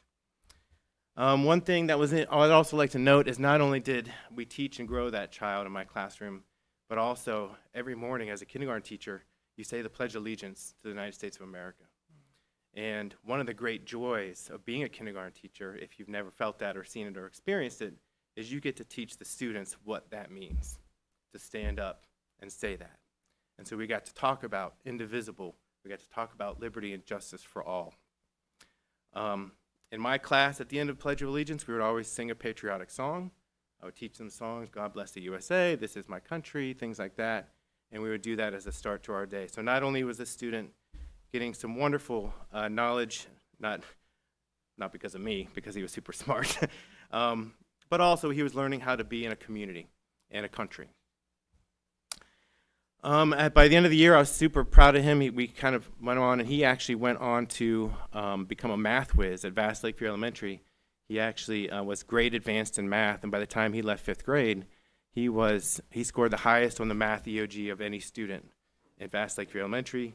Went on to Union Pines High School, was an athlete, played on that very field that we just replaced. I've lost track of him since then. I wish I could see him again. I would love to tell him, because that student taught me a lot more than I taught him.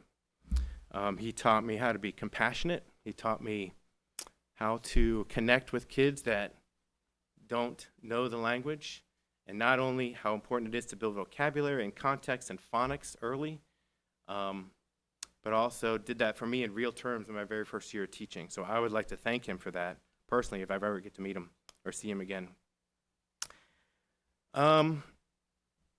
This is not unique. So when I taught at Vass, I would say it is unique that I had a student come into my classroom that spoke zero English.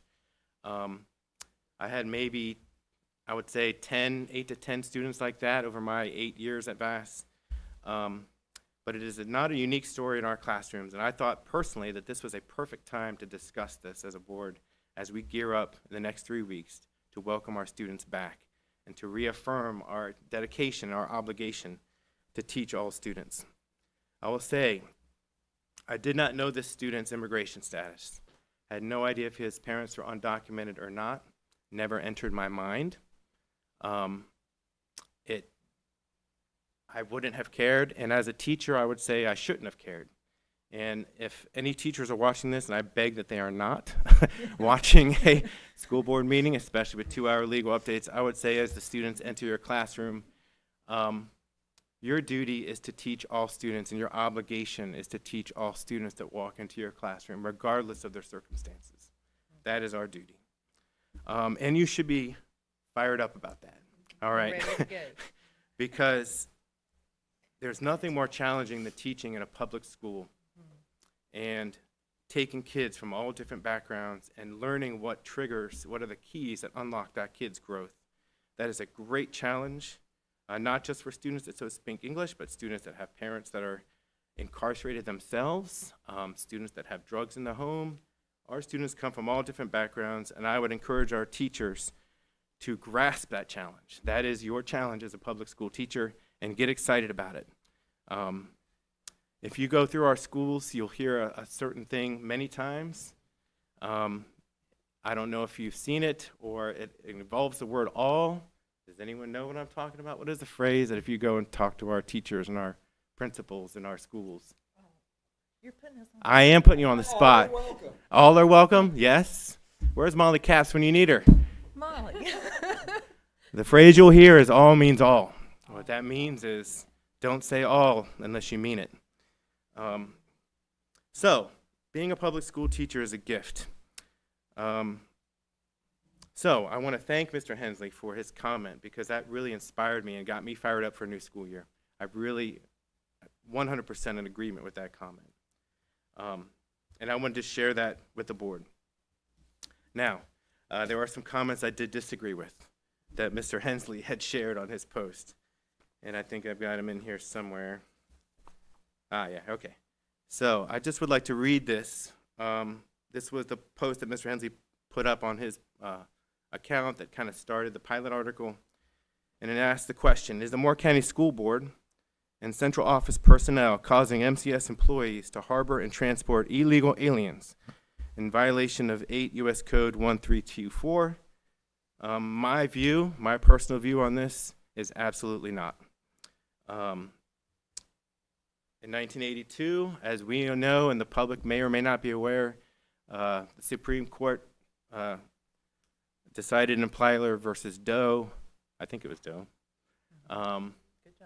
Thank you. You're welcome. That public schools are not able to discriminate and they must enroll all students regardless of their status. That has been the law of the land for 42 years. It is established law. It's the law that not just Moore County Schools follows, but the entire country follows that law. As we learned in extensive detail today, laws change.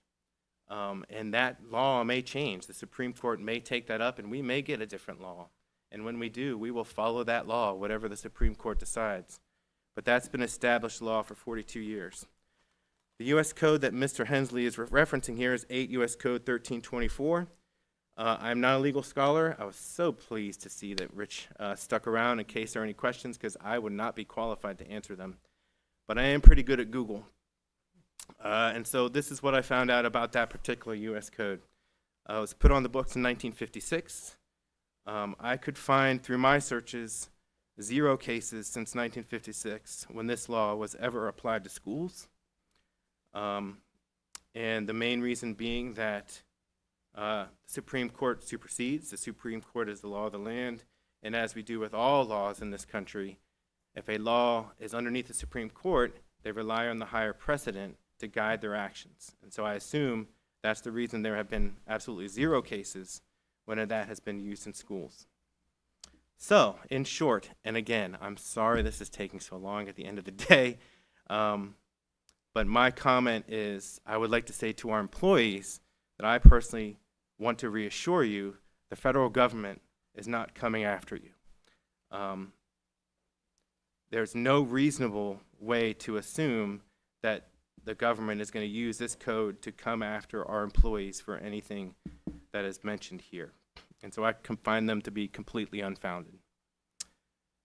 And that's where I will conclude, except to say again that I'm very much an affirmative of the statement Mr. Hensley said about educating moral and legal obligation. I think that is actually our whole entire mission. That could be our mission statement, essentially. And I'll stop there, and I'm interested to hear other board members' thoughts, because I think it is important to discuss these types of things. Thank you very much. Thank you, Mr. Johnson. Any comments? Any comments? I concur with very much what you said. I'd like to ask if Mr. Schwartz has any clarity to add to the interpretation of whatever the U.S. code number was versus Plyler and our obligations to educate all these students. You know, would you agree with Mr. Johnson's analysis that our staff does not incur any jeopardy by transporting and providing a roof during education and so forth for students whose immigration status we do not know? Well, first of all, there'd have to be knowledge in order to have a violation of that statute. So they'd have to knowingly be in violation of that statute. Our position as a school system is we're not required to, and we don't ask about immigration status. Our obligation is to educate all students under Plyler versus Doe, and Plyler makes that clear. There have been attempts by some states in the past, Alabama in particular, to require school systems to gather information on immigration status of students and families. And the 11th Circuit Court of Appeals threw that out, said that would violate the Equal Protection Clause and would violate Plyler versus Doe. The guidance from the federal government on this has not been overturned. And there's joint guidance that's come out from the U.S. Department of Education and the U.S. Department of Justice dealing with that. And I believe undocumented students would also have a claim under the North Carolina Constitution that their equal protection rights are being violated, as well as under the under the 14th Amendment. So there have been rulings saying that you can't gather this information and overturning state law that said you couldn't in Alabama. There's a more recent ruling overturning efforts to do that in I'm blanking on which state was trying to do that now, Louisiana. So I don't think there's any real risk of any prosecution under that statute.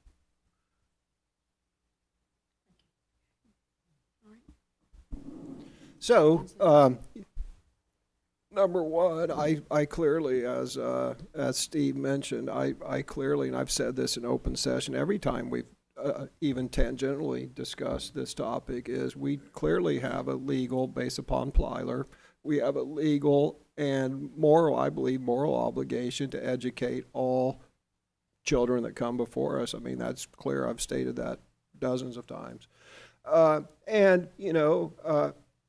Education, right? We should question and challenge the status quo. That's kind of what education does, and I suspect as educators, everyone would encourage people to do that, and that's what I did.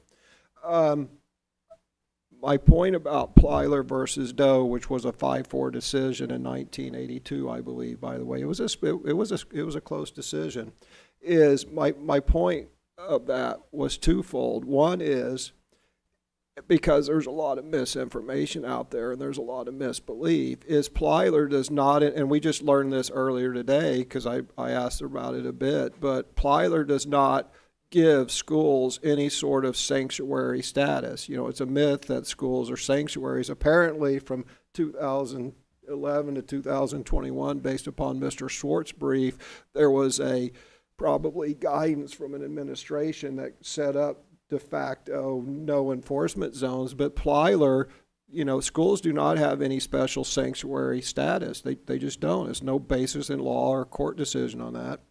And secondly, to my knowledge, and I haven't heard of the contrary, although there haven't been prosecutions, obviously, probably maybe for good reason, but Plyler does not provide immunity to any employees to violate any state or federal laws to the extent that they exist. So that's my point about Plyler. I've clearly conceded for years that we have both a legal and moral obligation to educate all children who appear before us. And in fact, I think that the board would be unanimous in that we have a legal and moral obligation. Now, there's other separate issues about, that we could disagree on, should illegal aliens be here in the first place, and, what's the cost, both in dollars and resources. I mean, those are discussions that we could have, but I don't think anyone here would disagree that it's both our legal and moral obligation. Of course it is. Really appreciate your time, Mr. Johnson, and the conversations that we've had. Are there any other comments? Yes, I have a comment. Okay. I read a number of the Facebook posts, and I don't know that there's a policy that I can point to, but I'm concerned that the nature of the discussion may have a chilling effect on attendance. We are obligated to educate all these students morally and legally. I think we do agree on that. And we've had many discussions about how essential attendance is for success in schools. And the board, the previous iteration of the board, I think more than this board, discussed how to enforce attendance and talked about prosecuting families for not attending. And some of the comments that I'm concerned about, and I personally have great concern and empathy for our students who may be undocumented, and I feel our obligation to them keenly.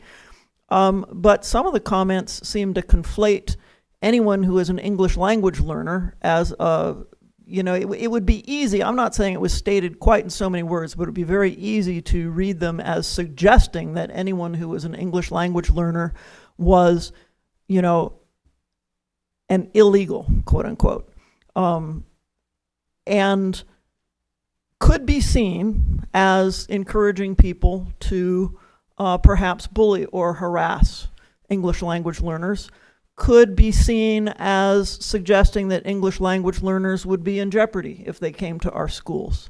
And I do not think that those are good notions for us to be putting out, whether we say it in so many words or whether we say something else, perhaps not phrased judiciously, that could easily be taken to mean that. And I looked up, of course, this is an agricultural area. We have a lot of farms. I used to be on the board of Farm to Table. I was acquainted with a number of the farmers. They hired migrant workers on, I believe it's H-2A visas. Did you know North Carolina is has the fifth most H-2A visas of any state in the country? So we have a lot of people from other countries who are here in our state legally, and quite a few of them working on farms in Moore County. And presumably some of them have kids in our schools. So being an English language learner is not a symbol of lacking legal status. So I would like us to agree that we want to encourage kids to come to school. We do not want to create jeopardy for kids to come to school. Of course, we want to comply with the laws. I said that when we were discussing the calendar, and I'll say that again. We do not need to be putting any of our people in the position of violating any law, of having to choose between following board policy and following the law. But we also need to educate these kids, and if we scare them away from coming to school, we are not educating them. Yes, I would like a chance to respond. So, Ms. Dahl, you misrepresent, whether intentionally or not, you misrepresent what I said. Almost every time, if not every time, I discuss the percentage of illegal aliens both in Moore County, Lee County. By the way, in Lee County, ESL students, I misspoke. Every time I represented the number of ESL students, the percentage of them in Moore County, Hoke County, or Lee County. By the way, that number of ESL students in Lee County is 20%. It's about, I forget what the percentage is here. But every time, if not, every time, I specifically said some, I said not all of them are illegal aliens. I said some, certainly not all, of them are illegal aliens. I specifically put that disclaimer in there every time. Some, not all, but you specifically said that I alluded to the fact that they were all illegal aliens. I'm sorry, I have the floor. When I specifically put the disclaimer in that some, maybe most of them are not, right? I said it was an indicator. And the other thing I will say, and I will point out, is you seem disturbed that I use the term illegal alien. I also pointed this out online, and that you allegedly read my online comments. I did not make up the term illegal alien. The proper term as defined in U.S. code, U.S. law, is illegal alien. It's not undocumented alien, it's illegal alien. So I, in fact, although it seems to annoy you, I, in fact, am using the correct term. It doesn't annoy me that you don't use the correct term, but I really don't understand why it annoys you that I use the correct term. So, yeah, I just say that in my defense because you mischaracterized it like I was running around saying ESL equals illegal / undocumented alien when I went to great pains to say that wasn't the case. I said some percentage of them are likely to be illegal aliens. So please don't misrepresent what I say. Thank you. All right, I would like to go back over what I said. And I do remember seeing those disclaimers. What I said was that by repeatedly associating with the idea of English language learners with people who are here illegally, you may give people the idea that ESL students are a proxy for the undocumented. And you are welcome to use the language you want. My choice not to use it does not indicate my being annoyed at you for using it. It is not the language I choose to use.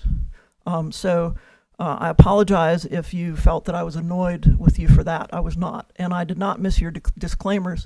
I just felt that by continuing to associate the two, you could have created a perception on the part of people that ESL students are a problem to be dealt with.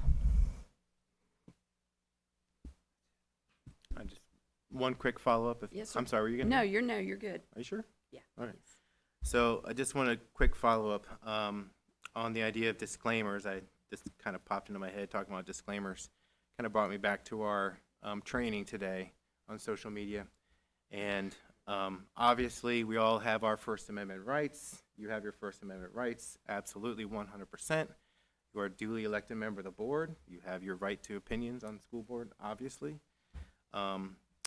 But I would, and obviously I can't force you to do a single thing, but I would ask, I would ask if you are making comments to especially that you know are controversial, that you would add that disclaimer to your comments as it's said right here in our recommendations, especially in the case of insinuating or giving the idea that any of our employees are breaking the law. And so if, again, I can't control anything you do, but I would wish for that to happen if that was a controversial thing that you knew was going to be a topic. And that's all I've got. All right, thank you very much. We are at our final item today. Well, not the final item, but in section 3, we need to decide by consensus whether each of the items that we talked about today are under consent or board action. So our first one is item A, exceptional children's contract for services for 2025-26, consent. Agreed? Item B, out-of-state field trip, consent. Everyone agree? Item C, 2025-26 federal programs consolidated application funding overview, consent. All right, action for item C. All right, item D, Gaggles student safety software renewal, consent. Okay. Okay, thank you, sir. All right, item D is action. Item E, Cranes Creek Middle School gymnasium roof, consent. All agree? Okay. Item F, Moore County Tourism Development Authority one-time project fund application. All right, action. Oh. Oh, yeah. Oh, yeah. All right, Ms. Davis. Okay, thank you. So item F will be action. Again, thank you, Mr. Johnson, for our last item. And then we are now, sorry, at item 4, board One issue, comments. Oh, Mr. I'm Chair. sorry. There's also, I mean, they don't need to be enumerated here, but there's other items for the agenda that other board members have asked to be put on. All right, yes. They don't need to be read out loud here. I just I want think, to make, yeah. Okay. Ms. Dr. Locklear's made arrangements. We'll make sure those on, excuse me, apologize. Sorry, got choked up. We'll make sure those are on the agenda, and if there's any questions, once it's posted, please follow as quick as you can, and we'll work through those. But yes, and we can talk afterwards as well. Got it. Thank you. Yep. Thank you for that reminder. All right, we're at item 4, board comments. And anyone like to begin? Sure. All right, Mr. With Van White. with respect to the foundation board, we're kind of hanging fire on Mr. Lyons, who was going to get with his board and see what the parameters are acceptable. So we're just waiting on that. Yes, sir. Thank you for that update. Ms. Bruno, anything? Dr. Dahl? Okay. Mr. Hensley? Mr. Johnson? Just to reiterate how we started the meeting about Debbie Thomas and her passing and her family. She was a great woman. Loved having her around. I'm going to miss seeing her smile in the building. So that's all. Okay. Yes, sir. I do want to say, I appreciate Mr. Johnson bringing up, adding that to the agenda. And I will say this, I will always, any board member who wants to add anything to the agenda, I don't care if I agree with it or violently disagree with it. I will always support a board member adding something to the agenda. And we can either, agree with it and support it, or we can look at him and go, God, let this person just ramble on and look like an idiot. I'm not referring to you, but, every board member should have the right to add something to the agenda and either look really smart or make a fool of themselves or anything in between. So I'll always support that. But thank you for adding it. I'm happy to act a fool at any moment. Thank you, Mr. Hensley. Ms. Davis, any comments? No. Okay. All right, I think this is a great time for me to remind everybody about our vision with our new strategic plan, Moore County Schools, the first and best choice in education with an unwavering commitment to excellence, innovation, and ensuring the development of the leaders of tomorrow. Our mission, Moore County Schools will graduate students with the skills, knowledge, character, critical thinking, and education needed to become proud and successful Americans. I'm looking forward to our last week before teachers come. Students are coming very soon. We've got a board meeting next week. I, too, wanted to recognize the passing of Mrs. Debbie Thomas. She was a great friend and colleague, and I'm sure Dr. Locklear will have her arrangements. So if anyone wants to attend the services, they'll be available. Thank you so much to everyone for such a great meeting today. Thank you again, Mr. Schwartz, for your time and expertise. Thank you to our leaders, our administrators, Dr. Locklear. Do we have a motion to adjourn? So moved. All in favor? Oh, we need a second. Second, Dr. Dahl. All in favor? All right, we're adjourned. Thank you. Have a great night.